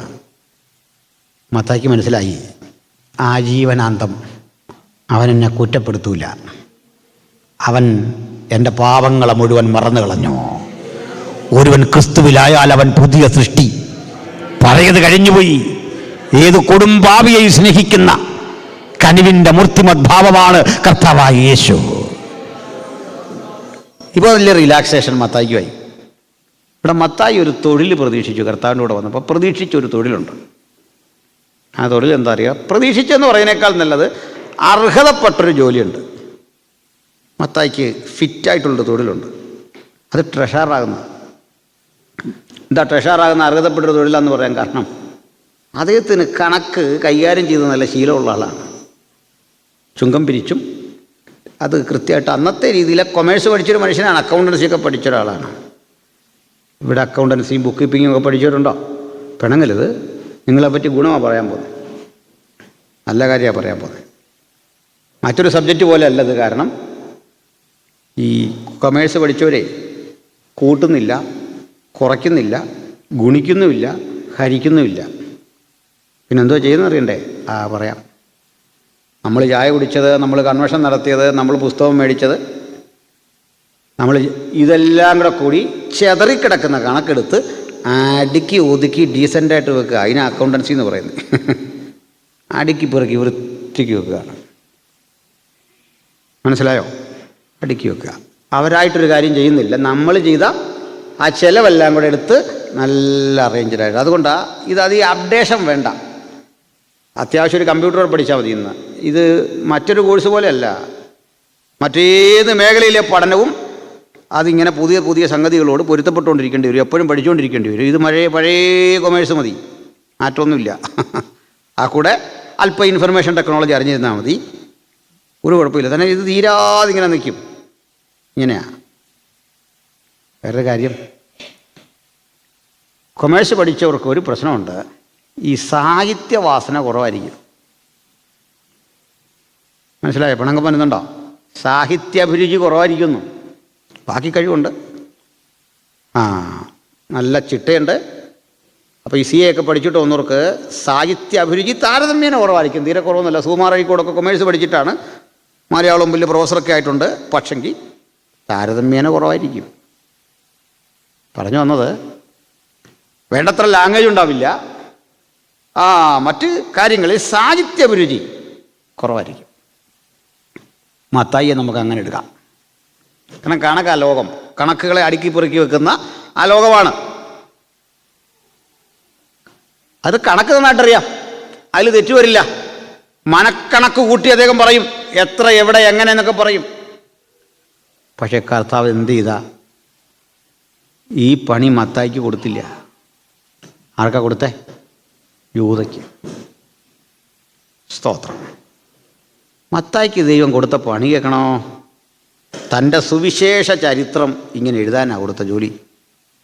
സാഹിത്യവാസന ഇല്ലാത്ത, സാഹിത്യലോകവുമായി ബന്ധം താരതമ്യേന കുറവുള്ള, ഭാഷാസമ്പത്ത് കുറവുള്ളൊരു മനുഷ്യനെ വിളിച്ചിട്ടേ, നീ എഴുതിക്കോളാം, നീ എഴുതണ്ട എന്നെപ്പറ്റി. മത്തായി ഇരട്ടി പണിയാ. യെശാവ് വായിക്കണം, ഇരമ്യാ വായിക്കണം, എസെക്കിയേൽ വായിക്കണം. യേശു പോകുന്ന വഴിയിലൂടെ പോകുമ്പോൾ കഴിഞ്ഞ രാത്രി വായിച്ച വേദഭാഗം ഹൃദയത്തിൽ ഇങ്ങനെ തികട്ടി വന്നിട്ട് അവൻ നഫ്താലിയുടെ ദേശത്ത് കൂടി പോകുമ്പോൾ, അല്ലെങ്കിൽ അവൻ റാഹേലിൻ്റെ കല്ലറക്കരയിൽ കൂടി പോകുമ്പോൾ ഇരമ്യാവ് പറഞ്ഞ പ്രവചന ഓർമ്മ വന്നിട്ട് പറയും, റാമയിലൊരു ശബ്ദം കേട്ടു. ഈ സംഭവമെല്ലാം ചേർത്ത് അതിനെ അങ്ങോട്ട് യോജിപ്പിച്ച് വെക്കുന്ന വലിയൊരു പ്രവൃത്തിക്ക് ഈ മനുഷ്യൻ എന്തിനാ വിളിച്ചേ? ദൈവം കൃപ കൊടുക്കുന്നത് യോഗ്യത നോക്കിയല്ല. യോഗ്യത നോക്കി അവൻ ആർക്കും ഒന്നും കൊടുത്തിട്ടില്ല. ഹല്ലേലൂയ. നിങ്ങളുടെ താലന്തുകളെ അവൻ സ്വീകരിക്കും, അംഗീകരിക്കും. പക്ഷെ താലന്തുകളല്ല ദൈവകൃപ. നമുക്ക് പറ്റാത്ത ഒരു ജോലി നമ്മളിലൂടെ ചെയ്ത് അതിനെ വിജയിപ്പിക്കുമ്പോഴാ ആ കൃപ എന്ന പദത്തിന് അർത്ഥവും കനവും ഗാംഭീര്യവും കൈവരുന്നത്. മത്തായി എന്ന മനുഷ്യനെ കൊണ്ട് ദൈവം ചെയ്യിച്ച പ്രവൃത്തികൾ എത്ര വലുതാ എന്ന് പറഞ്ഞാൽ താലന്ത് ഉപയോഗിക്കായിരുന്നില്ല. നിങ്ങൾ മത്തായിയുടെ സുവിശേഷം 1-ാം അധ്യായം വായിച്ചാൽ തന്നെ മനസ്സിലാകും. അക്കൗണ്ടൻസി പഠിച്ചവൻ്റെ അടുക്കും ചിട്ടയും ജീവചരിത്രം എഴുതി വരുന്ന വഴിക്ക് അബ്രഹാം ഇസ്ഹാക്കിനെ ജനിപ്പിച്ചു, ഇസ്ഹാക്ക് യാക്കോബിനെ ജനിപ്പിച്ചു. എന്തൊരു താളാത്മകതയാണ്. വായിച്ചു വരുമ്പോൾ പറയുക, ഇങ്ങനെ തലമുറകൾ അബ്രഹാം മുതൽ ദാവീദ് വരെ 14, ദാവീദ് മുതൽ ബാബിലോന്യ പ്രവാസം വരെ 14, ബാബിലോന്യ പ്രവാസം മുതൽ ക്രിസ്തുവിനോളം 14. കണ്ടോ? അതാ അക്കൗണ്ടൻസി. നല്ല ഓർഡറിൽ. ഹല്ലേലൂയ. നമ്മുടെ താലന്ത് ഉപയോഗിക്കും. പക്ഷെ താലന്ത് ആത്യന്തികമല്ല. സ്തോത്രം. മനസ്സിലായോ? ഞാൻ അടിസ്ഥാനപരമായിട്ട് ഒരു പ്രസംഗനല്ല. അതുകൊണ്ടാണ് ദൈവം എന്നെ പ്രസംഗിക്കാൻ നിർത്തിയത്. പാടുന്നവരും പ്രസംഗിക്കുന്നവരും ജീവിതത്തിൽ ഏത് തൊഴിൽ കർത്താവിന് വേണ്ടി ചെയ്യുന്നവരും ഓർക്കണം, ഞാനിതിന് യോഗ്യനായതുകൊണ്ടല്ല, എന്നെക്കൊണ്ട് ദൈവത്തിന് വലിയ പ്രവൃത്തികൾ ചെയ്യാൻ കഴിയുമെന്ന് ഉലകത്തെ ഒന്ന് ബോധ്യപ്പെടുത്താൻ. അല്ലയോ മത്തായി, താങ്കൾ യേശുവിനെ അറിഞ്ഞില്ലെങ്കിൽ ആരാകുമായിരുന്നോ? എന്താകുമായിരുന്നു? ചിന്തിച്ചിട്ടുണ്ടോ? പാലസ്തീനിയായിൽ ചുങ്കം പിരിച്ചും പണിയെടുത്തും നല്ലൊരു ശതമാനം പണം കൊണ്ട് അങ്ങ് റോമാ ഗവൺമെൻറ്റിന് അടച്ചും അവശേഷിക്കുന്ന പണം കൊണ്ട് ഒരു മണിമാളിക കെട്ടിപ്പൊക്കി അന്നത്തെ രൂപത്തിൽ കുതിരവണ്ടികളോ അല്ലെങ്കിൽ മൃഗം കെട്ടി വലിക്കുന്ന വണ്ടികളോ ഒക്കെ എടുത്ത് താങ്കൾ ഈ തെരുവീതിയിലൂടെ വണ്ടി ഓടിച്ച് ഒക്കെ പോകുമ്പോൾ ആളുകൾ പരിഹസിക്കും, മക്കളെ കണ്ട് പരിഹസിക്കും. വഞ്ചനയുടെ കൈപ്പേറിയ മുതൽ കൊണ്ട് ഇതാ സ്വരുക്കൂട്ടിയ ഒരുവൻ ഇതുവഴി പോകുന്നു എന്നൊക്കെ പറയും. പക്ഷെ ഇന്ന് നിന്റെ വില മാറി, നിലമാറി. എന്താ കാര്യം? യേശുവിനെ അറിഞ്ഞതാണ് നിന്റെ ജീവിതത്തിന്റെ വില, യേശുവിനെ അറിഞ്ഞതാണ് നിന്റെ ജീവിതത്തിന്റെ പരിഗണന. കയ്യിലൊരു നാണയം സ്വന്തമില്ലാതെ, കയ്യിൽ സമ്പത്ത് സ്വന്തമില്ലാതെ, രമ്യകർമ്മങ്ങൾ പടുത്തുയർത്താനാവാതെ ഒരു സാധാരണ മനുഷ്യനെ പോലെ പെരുവഴിയിൽ മരിച്ചു വീഴുമ്പോഴും യേശു നിമിത്തം നീ കൈക്കൊണ്ട ഒരു മാന്യതയുണ്ട്, ആർക്കും പറിച്ചു കളയാനാവാത്ത ആ മാന്യത നിന്റെ ദേഹത്തേക്ക്, നിന്റെ ജീവിതത്തിലേക്ക്, വ്യക്തിത്വത്തിലേക്ക് ഒട്ടിച്ചു ചേർത്ത് വെച്ചിരിക്കുക ക്രിസ്തു. ഈ രാത്രി അത് കൂടാതെ ആരെങ്കിലും കഴിയുന്നെങ്കിൽ നമുക്ക് യേശുവിന്റെ പദാന്തികം എടുത്തു വരാം. യേശു നമ്മെ ഒന്നടങ്കം വിളിക്കുന്നു അവിടുത്തെ പ്രവൃത്തിക്കായി. ഹല്ലേലൂയ. അപ്പം മത്തായിലൂടെ പഠിക്കാൻ 100 കാര്യങ്ങളുണ്ട്, അനവധി വിഷയങ്ങളുണ്ട്. ഞാൻ അടുത്ത ഒരു പോയിന്റിലൂടെ വരട്ടെ. ഈ മനുഷ്യൻ ഇത്രയും ബൃഹത്തായ കാര്യങ്ങൾ ചെയ്ത യേശുവിൻ്റെ കൂടെ കൂടി ഇവിടെ ഒരു കാഴ്ച കാണാം. ഈ മത്തായി എന്ന മനുഷ്യനെ കർത്താവ് പിടിച്ച് 3 പേരുണ്ടല്ലോ. കർത്താവിൻ്റെ ആ എക്സിക്യൂട്ടീവിൽ 3 പേരുണ്ട്. ഇന്നർ സർക്കിളിൽ ഒരു 3 പേരുണ്ട്. ആരൊക്കെയാണ്? പത്രോസ്, യോഹന്നാൻ, യാക്കോബ്. അതിൽ വരേണ്ട ഒരാളാണ്, അതിൽ വരാൻ വേണ്ടി യോഗ്യനായ ഒരാളാണ് സത്യത്തിൽ ഈ മത്തായി. അതിനുള്ള ഫിറ്റ്നസ് ഉണ്ട്. പക്ഷെ ഞാനിതിൽ ഒന്നാമത് നിർദ്ദേശിക്കുന്നത് അന്ത്രയോസിനെ ആവും. എന്നോട് പറയാം ഒരു 3 പേരെ നിർദ്ദേശിക്കാൻ പറഞ്ഞാൽ ഫസ്റ്റ് വൺ അന്ത്രയോസാണ്. പത്രോസിനെ ഞാൻ നിർദ്ദേശിക്കത്തുമില്ല. നിങ്ങളുടെ ആരും എനിക്കറിയില്ല. ഞാൻ അതിൻ്റെ ക്രമീകരണം എന്ന് പറയാനാണ്, തെറ്റിദ്ധരിക്കല്ലേ.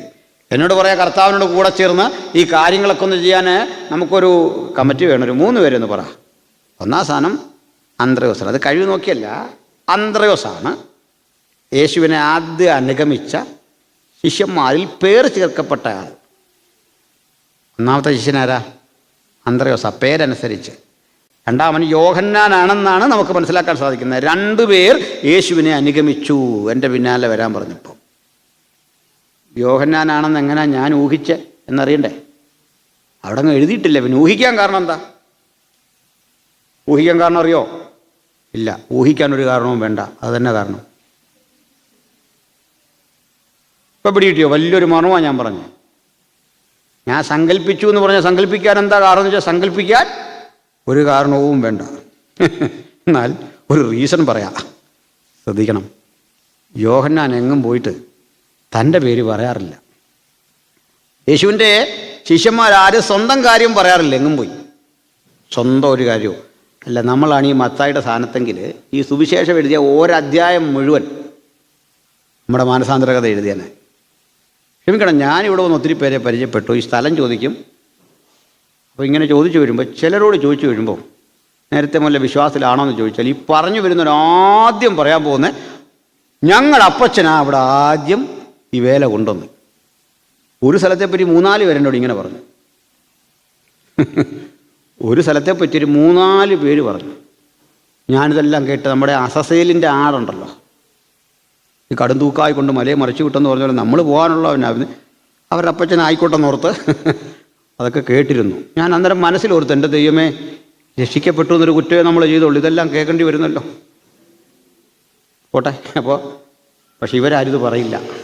മത്തായി പറഞ്ഞില്ല. അയാളുടെ സാക്ഷിയാണെന്നും പറഞ്ഞ് ഇവിടെ എഴുതി വെച്ചോ? ഇല്ല. നമ്മളാ ഈ സാക്ഷിയാണെന്നും പറഞ്ഞ്. സ്നേഹിതന്മാരെ, ഞാനൊരു കാര്യം പറയട്ടെ. ഈ പൗലോസിനെ രക്ഷിക്കാനും നിങ്ങളെ രക്ഷിക്കാനും എന്നെ രക്ഷിക്കാനും മത്തായിയെ രക്ഷിക്കാനും ഇത് രക്ഷിക്കാൻ എത്ര പേരുണ്ട്? അവരെ എല്ലാം രക്ഷിക്കാൻ കർത്താവായ യേശുവിന് വന്ന മുതൽ മുടക്ക് ഒറ്റ കാര്യം, അതവിടുത്തെ രക്തമാണ്. മനസ്സിലായില്ലേ? അതിൻ്റെ പൗലോസിൻ്റെ സാക്ഷ്യത്തിന് എത്ര ആഴമുണ്ട് അത്ര ആഴമുണ്ട് നമ്മുടെയും. സംശയിക്കണ്ട. മുതൽ മുടക്ക് എങ്ങനെയാന്നേ? മുതൽ മുടക്ക് എങ്ങനെയാ? ഒറ്റ വില. അതിനകത്ത് മാറ്റമൊന്നുമില്ല.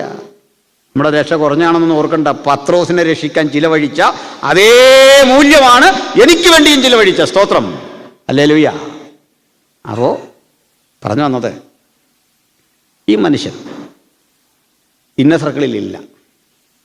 പക്ഷെ മത്തായിക്ക് അതുകൊണ്ട് പരിഭവമില്ല. അന്ത്രയോസ് ആദ്യം വന്നിട്ട് പിടിച്ച് 3 പേരുടെ കൂടെ ആക്കിയില്ല. പത്രോസ്, യോഹന്നാൻ, യാക്കോബ് ഒരു വീട്ടിൽ നിന്ന് തന്നെ 2 പേരെടുത്തു. നമ്മുടെ ന്യായമല്ല, നമ്മുടെ ജനാധിപത്യ ബോധമല്ല, നമ്മുടെ മനഃശാസ്ത്രപരമായ വിചിന്തനമല്ല ദൈവത്തിൻ്റെ പദ്ധതി. അതും കൃപയാണ്. എന്താണ് കാരണം? പത്രോസിനെ പോലെ മനുഷ്യന് മനസ്സിലാകും, ലോകത്തിലാരും എന്നെ ഒന്നാമനാക്കില്ല. ഹല്ലേലൂയ. മത്തായിയെ തള്ളി, അല്ലെ മത്തായി ഒഴിവാക്കി, ആദ്യം വന്ന അന്ത്രയോസിനെ ഒഴിവാക്കി, എന്നെ പിടിച്ച് പ്രഥമ സ്ഥാനത്ത് നിർത്തിയവൻ അവിടുത്തെ കരുണയാണ് കാട്ടിക്കൊണ്ടിരിക്കുന്നത്. അന്ന് മത്തായിയെ കാണുമ്പോൾ, മറ്റുള്ള ദിവാസന്മാരെ കാണുമ്പോൾ എനിക്ക് അഹന്തയല്ല തോന്നേണ്ടത്, ഒരു വിനയം, ദൈവികമായ ഒരു അനുഗ്രഹമാണത്. സ്തോത്രം. മത്തായി യേശുവിനെ അനുഗമിച്ചു. ഈ അനുധാവനം ചെയ്യാൻ കിട്ടിയ ഭാഗ്യം അധികം ജീവിതത്തിൽ വിലപിടിപ്പുള്ളതായി കരുതി, ശ്രേഷ്ഠകരമായ ഒരനുഭവമായി കരുതി. പക്ഷെ ഒരു കാര്യം, സുപ്രധാനമായൊരു കാര്യം, നിങ്ങളെ ദൈവം വിളിച്ച ഇടം, ദൈവം വിളിച്ച സ്ഥാനം, ദൈവം വിളിച്ച സ്ഥലം അതേതുമാകട്ടെ, ഉറപ്പാക്കിക്കൊള്ളണം. പ്രതീക്ഷകൾക്കപ്പുറത്തേക്കാണ് നമ്മുടെ യാത്ര. ഞാനടുത്ത കാലത്ത് ചെറിയ ചില അസ്വസ്ഥതകളിലൂടെയൊക്കെ കടന്നുപോയിരുന്നു. ചെറിയ ശാരീരിക അസ്വസ്ഥ. ഞാനങ്ങനെ ഭയപ്പെടുന്ന ഒരാളൊന്നുമല്ല. അസുഖം വന്നെന്ന് ഓർത്താൽ അങ്ങനെ പേടിക്കത്തൊന്നുമില്ല, ഭയമില്ല. അങ്ങനെ ഒരു ഭയമേ തോന്നുന്നില്ല. പരമാർത്ഥമാണല്ലോ, ദൈവസന്നിധി പറയണമല്ലോ.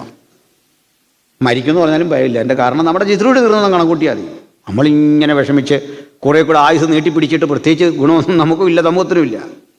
പക്ഷെ ഒരു കാര്യം ഉറപ്പുണ്ട്. എന്താ ഉറപ്പെന്നറിയണ്ടേ?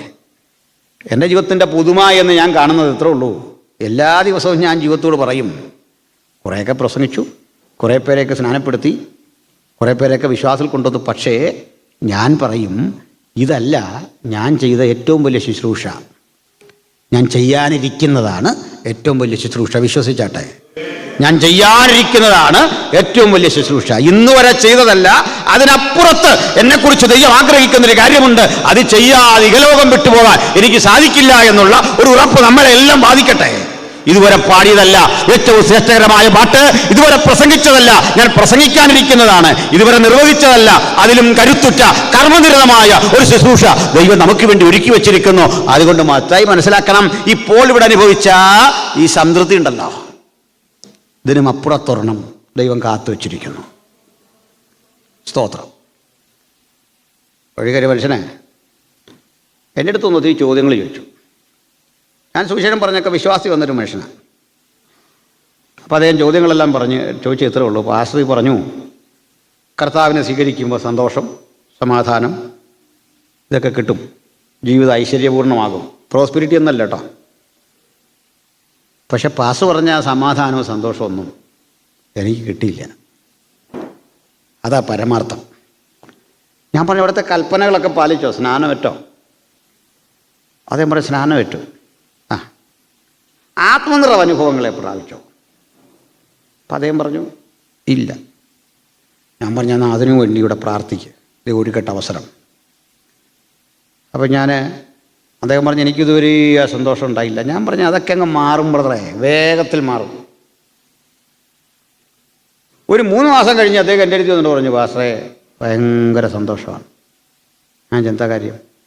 എനിക്ക് ആത്മനിറവും അന്യഭാഷയൊക്കെ ദൈവം തന്നു, ഭയങ്കര സന്തോഷമാണ്. ഞാൻ പറഞ്ഞു, എന്നാൽ അതും വേഗത്തിൽ അങ്ങ് മാറും, പേടിക്കാനൊന്നുമില്ല. എന്താ കാര്യം? ജീവിതം കയറ്റിറക്കങ്ങളുടെ ബ്രദറെ, ഒത്തിരി മലകളിലൂടെ കയറണം, ഒത്തിരി താഴ്വരകളിലൂടെ പോകണം. ഈ സന്തോഷവും സമാധാനം എന്നൊക്കെ പറയുന്നത് അതിൻ്റെ അർത്ഥം മാറിക്കൊണ്ടിരിക്കും, അതിൻ്റെ തലങ്ങൾ മാറിക്കൊണ്ടിരിക്കും. ഹല്ലേലൂയ. ഞാൻ ഇന്നലെ സംസാരിച്ചല്ലോ, പൗലോസിനെ സംബന്ധിച്ചിടത്തോളം ജയിലിൽ കിടക്കുമ്പോൾ നമ്മൾ പറയും ജയിലിലാണ്, നമ്മൾ ആ കാഴ്ച കണ്ടിട്ട് പറയും ചങ്ങല ധരിച്ചിരിക്കുകയാണ്. അദ്ദേഹം കൂട്ടിച്ചേർക്കും, നോ, ഞാൻ ചങ്ങല ധരിക്കുക മാത്രമല്ല, ഞാൻ ചങ്ങല ധരിച്ച് സ്ഥാനാപതിയായി എൻ്റെ യേശുവിന് വേണ്ടി സേവനം ചെയ്യുകയാണ്. അപ്പം ഇത് ആ കൺസെപ്റ്റിലായിരിക്കുന്നല്ലേ. ഞാൻ നിങ്ങൾ കടന്നു പോകുന്ന ജീവിതത്തിൻ്റെ വഴികളിൽ ചെയ്യാനിരിക്കുന്ന ശുശ്രൂഷയുടെ ശ്രേഷ്ഠകരമായ ആ അനുഭവങ്ങൾ നമ്മളെ ഇങ്ങനെ പ്രചോദിപ്പിച്ചുകൊണ്ടിരിക്കണം, നമുക്കത് ഉന്മേഷം നൽകിക്കൊണ്ടിരിക്കണം. ഞാൻ എന്തിനാണ് ഇത്രയും സൂചിപ്പിച്ചത്? ഇന്ന് നമ്മൾ ഇവിടം വിട്ടു പിരിയുമ്പോൾ കഴിഞ്ഞ രാത്രിയിലും സൂചിപ്പിച്ചതുപോലെ നമുക്ക് കൂടുതൽ ദൈവത്തിങ്കലേക്കടുത്ത് കർത്തൃസന്നിധിയിൽ ചിലതൊക്കെ ചെയ്യാനുള്ള ഒരു ശുഷ്കാന്തി നമ്മളിൽ വളരട്ടെ, കർമ്മനിരതരാകാൻ നമുക്ക് കഴിയട്ടെ. നമുക്കൊക്കെ ഓരോ ഉത്തരവാദിത്തങ്ങൾ ദൈവം തന്നിട്ടുണ്ട്. അതിനെ കൃത്യതയോടെ നിർവഹിക്കാൻ ദൈവം പ്രാപ്തി നൽകട്ടെ, കൃപ നൽകട്ടെ. അതിനുവേണ്ടിയാണ് മത്തായി എന്ന മനുഷ്യൻ ഇറങ്ങിത്തിരിക്കുമ്പോൾ ജീവിതത്തിൽ ഇതൊന്നും സ്വപ്നം കാണാൻ അദ്ദേഹത്തിന് കഴിയുമായിരുന്നില്ല. താനിങ്ങനെ ആദ്യത്തെ സുവിശേഷം മാർക്കോസിൻ്റെയാണ്. പക്ഷെ ക്രമപ്പെടുത്തി വരുമ്പോൾ ഒന്നാമത്തെ സുവിശേഷം തൻ്റെ പേരിനാൽ വിരചിതമാകണമെന്നുള്ള അങ്ങനെ ഒരു കാഴ്ചപ്പാടൊന്നും ഇല്ലാത്ത കാലത്ത് ഇറങ്ങിത്തിരിച്ചു കർത്താവിന് വേണ്ടി. പക്ഷെ ജീവിതം അവിടെ കൊണ്ട് തീർന്നില്ല. വിശാല വഴികൾ ഭൂമിയിൽ സഭയുള്ളിടത്തോളം അല്ല, അത് കഴിഞ്ഞും ചർച്ച ചെയ്യപ്പെടത്തക്ക വിധത്തിൽ മനോഹരമായ പ്രമേയങ്ങളിലൂടെ മത്തായി സഞ്ചരിക്കുകയാണ്. എനിക്ക് ഈ സുവിശേഷത്തിൽ കണ്ട ഒരു മഹനീയത, യേശുവിനെ പറ്റി സമഗ്രമായി പ്രതിപാദിച്ചു അദ്ദേഹം. മറ്റു പലരും അത്രയും സമഗ്രതയിലേക്ക് പോയില്ല. കാരണം ഇതിനകത്തുണ്ടല്ലോ, ഇത് കോംപ്ലിമെൻ്റ് ചെയ്യുകയാണ്. ഒരു സുവിശേഷം മറ്റൊന്നിനെ അവിടെ ഇല്ലാത്ത ചിലത് ചേർത്ത് പറയുകയാണ്. അങ്ങനെയൊക്കെയാണ് സുവിശേഷങ്ങൾ പഠിക്കാൻ അതിനോടുള്ളൊരു അപ്രോച്ചിന് ഒരു രീതിശാസ്ത്രമുണ്ട്. സ്തോത്രം. അപ്പോൾ കേൾക്കണേ, ഇവിടെ ഇത് നമ്മളൊരു കാഴ്ച കാണുന്നത്. ഇത് എവിടുന്ന ഇദ്ദേഹം തുടങ്ങുന്നത്? അബ്രഹാമിൽ ആരംഭിക്കുകയാണ്. അബ്രഹാമിലൂടെ ആരംഭിച്ച് യേശുവിനെ രാജാവായി ചിത്രീകരിക്കുകയാണ് മത്തായി ഇവിടെ. എനിക്ക് യേശുവിൻ്റെ രാജ്യത്വം വലിയ സന്തോഷമുള്ളൊരു കാര്യമാണ്. സന്തോഷമുള്ള കാര്യം വേറൊന്നുമല്ല, ഈ രാജ്യത്വം പ്രൂവ് ചെയ്യപ്പെട്ടൊരു സ്ഥലമുണ്ട്. അത് ഈ പീലാത്തോസിൻ്റെ വിചാരണ വേദിയാണ്. അത് പഠിക്കണം. ഈ ചില പാരമ്പര്യങ്ങളിലും ചരിത്രത്തിലൊക്കെ കാണുന്ന ഈ പീലാത്തോസ് ഒരു വലിയ മദ്യപാനിയായിരുന്നു എന്നാണ്. അയാൾ റോമക്കാരനാട്ടോ, മദ്യപാനി.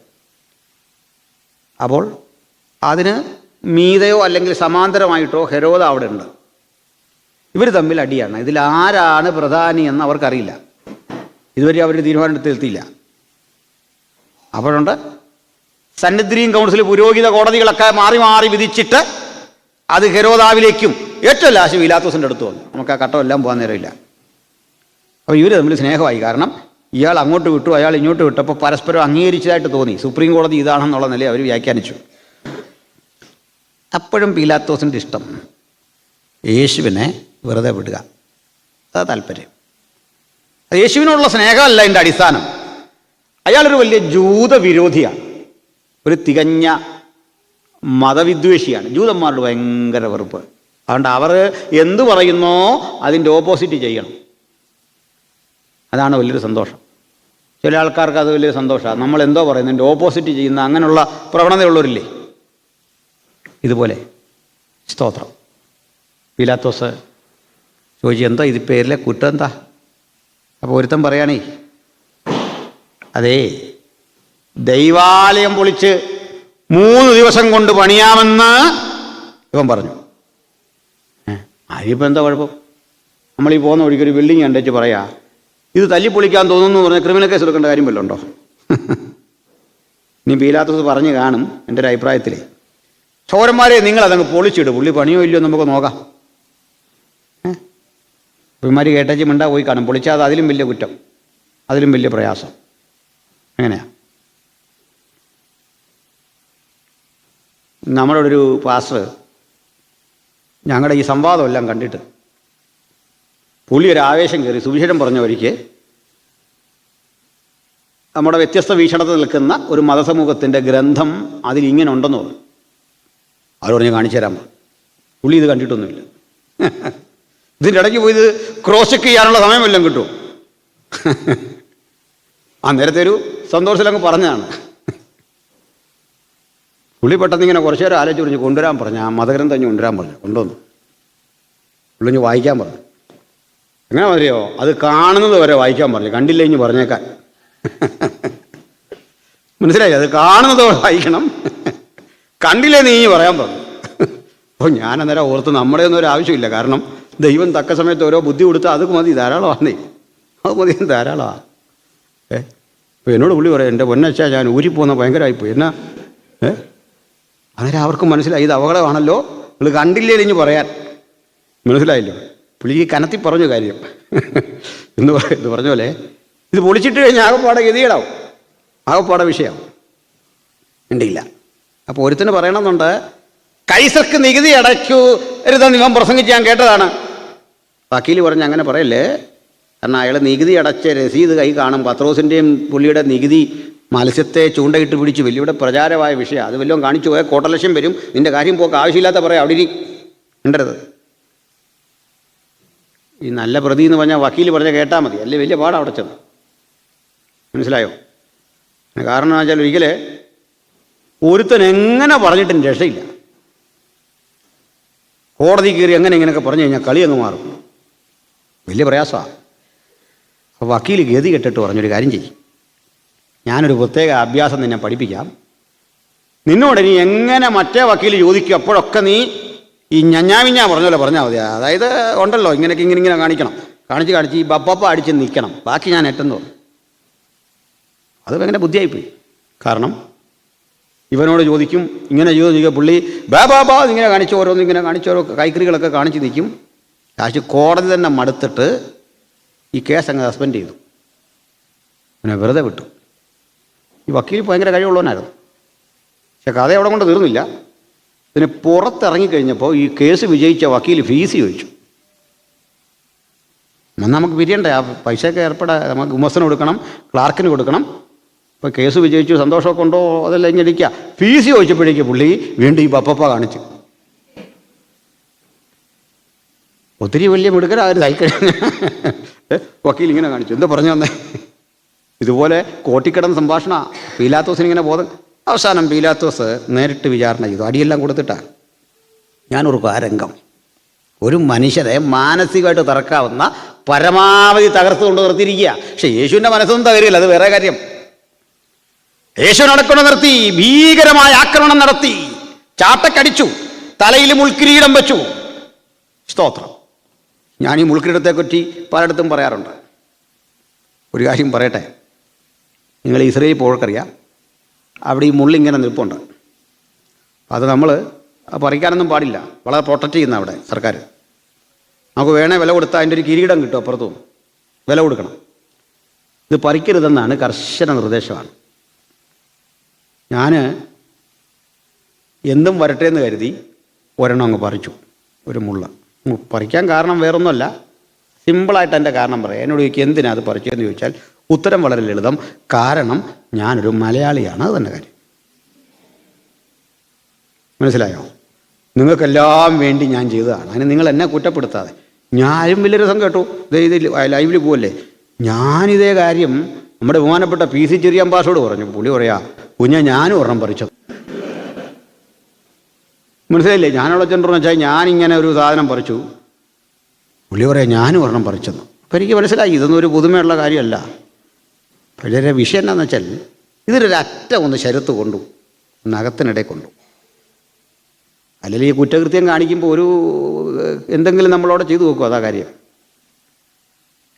ഒരു 2-3 മിനിറ്റ് ഉള്ളിൽ വേദന ഇങ്ങനെ കൂടി അതികഠിന വേദന. അല്ലെ വലിയ വിഷയം, നമുക്ക് ഹോസ്പിറ്റലിൽ പോലും പോകാൻ പറ്റില്ല. ഇതാന്ന് പറഞ്ഞാൽ അത് വേറെ കേസ് വരും. സംഭവം ഇത് പറയാനൊക്കോ പറയാതിരിക്കാനൊക്കോ. പിന്നെ ചെറിയ ഗുളിക കഴിച്ച് അത് മാറി. അപ്പോഴാണ് ഞാൻ ഓർത്ത് ഇത് ഈ തലയിൽ വെക്കുമ്പോൾ ഉണ്ടാകുന്ന വേദന എന്നാലോചിച്ച് നോക്കി, എത്ര ഭീകര. അതൊക്കെ സഹിച്ച് ആക്ഷേപിച്ച് ഒരു മനുഷ്യനെ കൊണ്ട് നിർത്തിയിട്ട് കാതലായൊരു ചോദ്യം, ചങ്കിൽ കൊള്ളുന്നൊരു ചോദ്യം ചോദിക്കുന്നത്, നീ രാജാവ് തന്നെയോ? എന്തൊരു ചോദ്യ. സത്യത്തിൽ ഈ കോർട്ടിൽ വെച്ച് എങ്ങനെ പറയണമെന്നറിയോ? പറയാം. ഞാനാണ് എങ്ങനെ പറയുമെന്ന് നിങ്ങൾ പറയാം, അപ്പോൾ നിങ്ങൾക്ക് മനസ്സിലാവും. പീലാത്തോസ് അവിടെ ഇരിക്കുന്നു, ഞാനാണ് ആൾ. പൊതുവിലെല്ലാം പ്രസംഗിച്ച് അടിച്ച് തകർത്ത് വന്നിരിക്കുകയാണ്, കോടതിക്കകത്ത് നിൽക്കുക. നീ രാജാവ് തന്നെയോ? ഞാൻ പറയാം, അച്ഛാ അതേ, ഞാൻ ഈ പ്രസംഗത്തിൻ്റെ ഇടയ്ക്ക് രാജാവാണെന്നോ മന്ത്രിയാണെന്നോ ഒക്കെ ഒന്ന് പറഞ്ഞിട്ടുണ്ട്. ഞാനല്ല രാജാവ്, അച്ഛൻ തന്നെ. ആ മുഖ കാന്തി കണ്ടാൽ പോരെ, ആ തേജസ് കണ്ടാൽ പോരെ, നീ ആ രാജാവ്. ഞാൻ രാജാവല്ല, ഞാൻ ഉദ്ദേശിച്ച രാജാവ് അങ്ങനെ അല്ലെന്ന് പറഞ്ഞു. ഇതാ നമ്മൾ 5000 പുരുഷന്മാർക്ക് ഭക്ഷണം കൊടുത്തില്ലേ, സ്ത്രീകൾക്കൊക്കെ ഭക്ഷണം കൊടുത്ത ഘട്ടത്തിൽ അവനെ രാജാവാക്കാൻ ശ്രമിച്ച ലോക്കലിനെ കണ്ടിട്ട് അവരെ നിരസിച്ചവൻ, നിരാകരിച്ചവൻ കോടതി മുറിക്കുള്ളിൽ വെച്ച് ചോദിക്കുക, നീ രാജാവാണോ എന്ന് ചോദിച്ചപ്പോൾ പറയുക, ഞാനാകുന്നു. ആ കർത്താവല്ലേ നമ്മുടെ അഭിമാനം. ഈ കർത്താവിന്റെ ആ നിമിഷങ്ങളല്ല ഒപ്പിയെടുത്ത് മത്തായി കൃത്യമായി ഈ പുസ്തകത്തിൽ രേഖപ്പെടുത്തി വെച്ചു. യേശുവിനെ കുറിച്ചുള്ള ഒരു സമഗ്ര ചിത്രം വരയ്ക്കാൻ തനിക്ക് ജീവിതത്തിൽ കഴിയുമെന്നൊന്നും ചിന്തിക്കാത്ത കാലത്ത് ആ വിളികെട്ട് യേശുവിനായി ഇറങ്ങിത്തിരിച്ചപ്പോൾ ഒരു വചനം എന്റെ ഹൃദയത്തിലേക്ക് ഓർമ്മ വരുന്നു. അതുകൊണ്ട് വിശുദ്ധ സഹോദരന്മാരെ, സ്വർഗീയ വിളിക്കോകരിക്കാരായുള്ളവരെ, നാം സ്വീകരിച്ചു പറയുന്ന അപ്പോസ്തലനും മഹാപുരോഹിതനുമായ യേശുവിനെ ശ്രദ്ധിച്ചു നോക്കുക. യേശുവിലേക്ക് നമ്മുടെ ഏകാഗ്രത മുഴുവൻ പരിലസിക്കട്ടെ. നമ്മുടെ കണ്ണുകൾ മുഴുവൻ നമ്മുടെ കർത്താവിലാകട്ടെ. നമ്മുടെ ഹൃദയത്തിൻ്റെ മുഴുവൻ ഏകാഗ്രതയും നമ്മുടെ കർത്താവിലാകട്ടെ. ഉത്തമഗീതത്തിലൊരു വചനമുണ്ട്, എന്നെ ഒരു മുദ്രമോതിരമായി നിന്റെ ഹൃദയത്തിൽ വെച്ചുകൊള്ളണമേ. ജൂത സംസ്കാരം അനുസരിച്ച് വിവാഹ നിശ്ചയം കഴിഞ്ഞൊരു പെൺകുട്ടിയുടെ വിരലിൽ കാന്തൻ അണിയിച്ചിട്ട് പോകുന്ന ഒരു മുദ്രമോതിരമുണ്ട്. ജീവിതത്തിൻ്റെ ഏകാന്തതകളിൽ ഈ നിശ്ചയം കഴിഞ്ഞ പെൺകുട്ടി തൻ്റെ കാന്തനെ സ്മരിച്ചുകൊണ്ട് ഈ മുദ്രമോതിരത്തിൽ ചുംബിക്കും. അവൾ പ്രാർത്ഥിക്കുക, എന്നെ നിന്റെ ഹൃദയത്തിൽ കരുതി വെക്കണമേ. സ്തോത്രം. ഒരു വസ്തു കൂടി പറഞ്ഞു നിർത്താം. കർത്താവ് മരിച്ചു, അടക്കപ്പെട്ടു, ഉയർത്തെഴുന്നേറ്റു, പിരിയുക. നമ്മുടെയൊക്കെ ഭാഷയിൽ പറഞ്ഞാൽ ഒരനവസരത്തിലാണ് കർത്താവിൻ്റെ മരണം. മനുഷ്യൻ്റെ രീതിയിലാണ് പറഞ്ഞത് കേട്ടോ. കർത്താവിൻ്റെ കൃത്യസമയത്താണ്. ഈ ശിഷ്യന്മാരൊന്നും ഒരു പക്വതയിലെത്തിയില്ല. ആരുമില്ലെന്ന്. യേശു നല്ല മനോഹരമായ ക്ലാസ്സൊക്കെ എടുക്കും. യേശു ഇങ്ങനെ പറഞ്ഞ വഴിക്ക് ഉപമകൾ പറയും, അലങ്കാരങ്ങളും ഒക്കെ പറയും. വരുന്ന വഴിക്ക് യേശു പറഞ്ഞു, പരീശന്മാരുടെ പുളിച്ച മാവിനെ സൂക്ഷിക്കണം.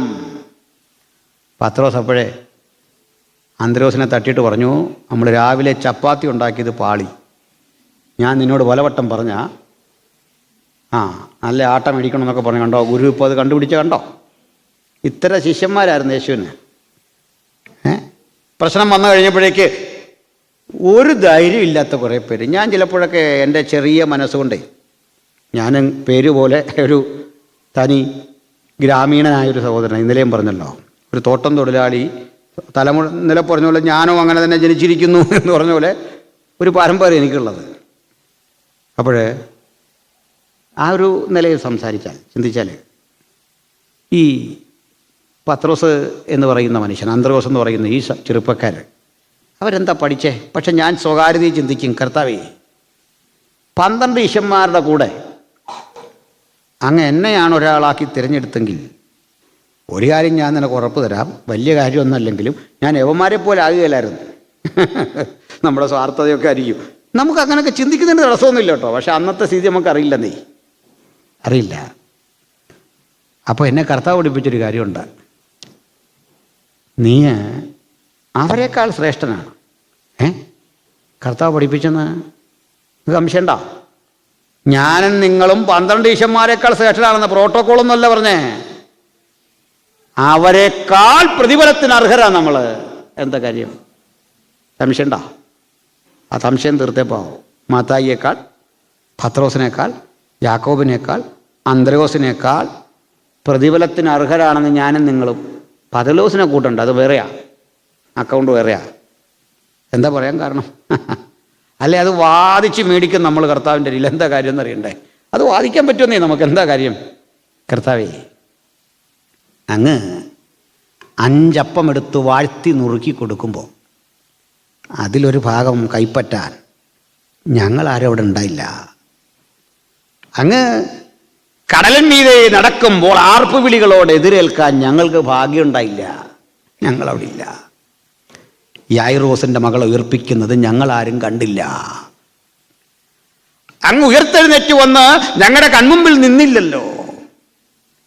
അങ്ങ് പലതവണ പിന്മാറിപ്പോയ പത്രോസിനെ മാറോട് അടുക്കിപ്പിടിക്കുന്നതും ഞങ്ങളാരും കണ്ടില്ല.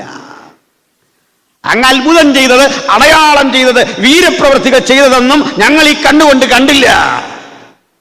ഞങ്ങളാരും അന്നില്ലായിരുന്നു. അത് കണ്ടവൻ, ആസ്വദിച്ചവൻ, അനുഭവിച്ചവൻ കാര്യത്തോടടുത്തപ്പോൾ പറഞ്ഞു, ഞാൻ നിന്നെ അറിയുന്നില്ല, എനിക്ക് നിന്നെ അറിഞ്ഞുകൂടാ. ഇത് കാണാത്ത ഞങ്ങൾ 2000 ആണ്ടുകൾക്ക് ഇപ്പുറം നിന്നുകൊണ്ട് ഇത് കണ്ടില്ലെങ്കിലും കണ്ടവരെക്കാൾ ആവേശത്തോടെ വിളിച്ചു പറയുന്നു, ഞങ്ങൾക്ക് സംശയമില്ല, അങ്ങ് കടൽ മീതെ നടന്നു, അങ്ങ് യായിറോസിന്റെ മകളെ ഉയർപ്പിച്ചു, അങ്ങ് മരണത്തിന്റെ നിഷ്ഠൂര ശക്തികളെ തകർത്തു, ഇരുട്ടിന്റെ കോട്ടകളെ ഇടിച്ചു, രാജാതി രാജാവായി ഞങ്ങളെ ചേർക്കാൻ മാനവേഗങ്ങളിൽ വേഗം വരും, ഞങ്ങളത് വിശ്വസിക്കുന്നു. ഒരന്ധനെ പോലെ വിശ്വസിക്കുകയല്ല, ഇത് ഞങ്ങളുടെ അനുഭവമാണ്. അപ്പോസ്തലന്മാർക്ക് നേരിട്ട് കാണാൻ കഴിഞ്ഞത് ഞങ്ങൾ കണ്ടില്ലെങ്കിലും വിശ്വാസ കണ്ണുകളാൽ അങ്ങേ അറിയുന്നു, അങ്ങ് ആരാണ്. കർത്താവ് നമ്മളെ നോക്കി പറയും, കാണാതെ വിശ്വസിക്കുന്ന നിങ്ങൾ ഭാഗ്യവാന്മാർ. പെടിയിട്ട് നമ്മൾ ഭാഗ്യവാന്മാരാണെന്ന്. ഹല്ലേലൂയ. അല്ലയോ മത്തായി, താങ്കൾ വരച്ചു ചേർത്ത, താങ്കൾ എഴുതിയ ഈ പ്രബന്ധം, ഈ കൃതി താങ്കളെക്കാൾ ആസ്വദിച്ചത് ഞങ്ങളാണ്. ഈ പുസ്തകത്തിലൂടെ ജീവിക്കുന്ന ഞങ്ങൾ അരുമനാഥനെ ഹൃദയത്തിൽ കണ്ട് പ്രണയിച്ച് സ്നേഹിച്ച് ഞങ്ങളാണ് അനുദിന ജീവിതം മുമ്പോട്ട് നിൽക്കുന്നത്. ഈ ഭാഗ്യത്തിന്റെ പേരാണ് ദൈവത്തിന്റെ കൃപ. അത് ഇന്ന് രാത്രിയും നമുക്ക് വേണ്ടി പരിലസിച്ചുകൊണ്ടിരിക്കുന്നു. ആ ദൈവകൃപ ആസ്വദിക്കാതെ ആരും എന്നിവിടം വിട്ട് മടങ്ങരുതേ. ആ ദൈവകൃപയാണ് നമ്മെ അനുദിന ജീവിതത്തിൽ മുമ്പോട്ട് നയിക്കേണ്ടത്. ആ കൃപയുടെ ബന്ധാവിലൂടെ നമുക്ക് ജഗത്തിൻ ജീവിതം നയിച്ച് മുമ്പോട്ട് പോകാൻ കർത്താവ് കൃപ നൽകട്ടെ. എല്ലാ കണ്ണുകളും അടച്ചാട്ടെ, ഹൃദയങ്ങളെ ഏകാഗ്രമാക്കട്ടെ. ആ കൃപയ്ക്ക് മുമ്പിൽ നമുക്ക് നമ്മളെ ഏൽപ്പിക്കാം. ഈ നാഥന് വേണ്ടി ചിലതൊക്കെ ചെയ്യാൻ നമുക്കൊന്ന് സന്നദ്ധരാകാം. നാഥ, അങ്ങ് അടിയനെ സഹായിക്കണമേ, നിന്നെ അനുധാവനം ചെയ്യാൻ കൃപ തരണമേ, നിന്റെ പാതയിലൂടെ മുമ്പോട്ട് പോകാൻ ബലം തരണമേ, നിന്നെ ആയിരിക്കുന്ന അളവിൽ അനുധാവനം ചെയ്യുവാൻ കൃപ തരണമേ, സാധ്യതകൾക്കപ്പുറത്ത് അങ്ങ് സ്നേഹിപ്പാൻ കൃപ തരണമേ. ഈ വലിയ പ്രതീക്ഷകൾ കർത്താവിൻ്റെ സന്നിധിയിൽ അർപ്പിച്ച് നമുക്കൊരു വേള പ്രാർത്ഥിക്കാം. എല്ലാവർക്കും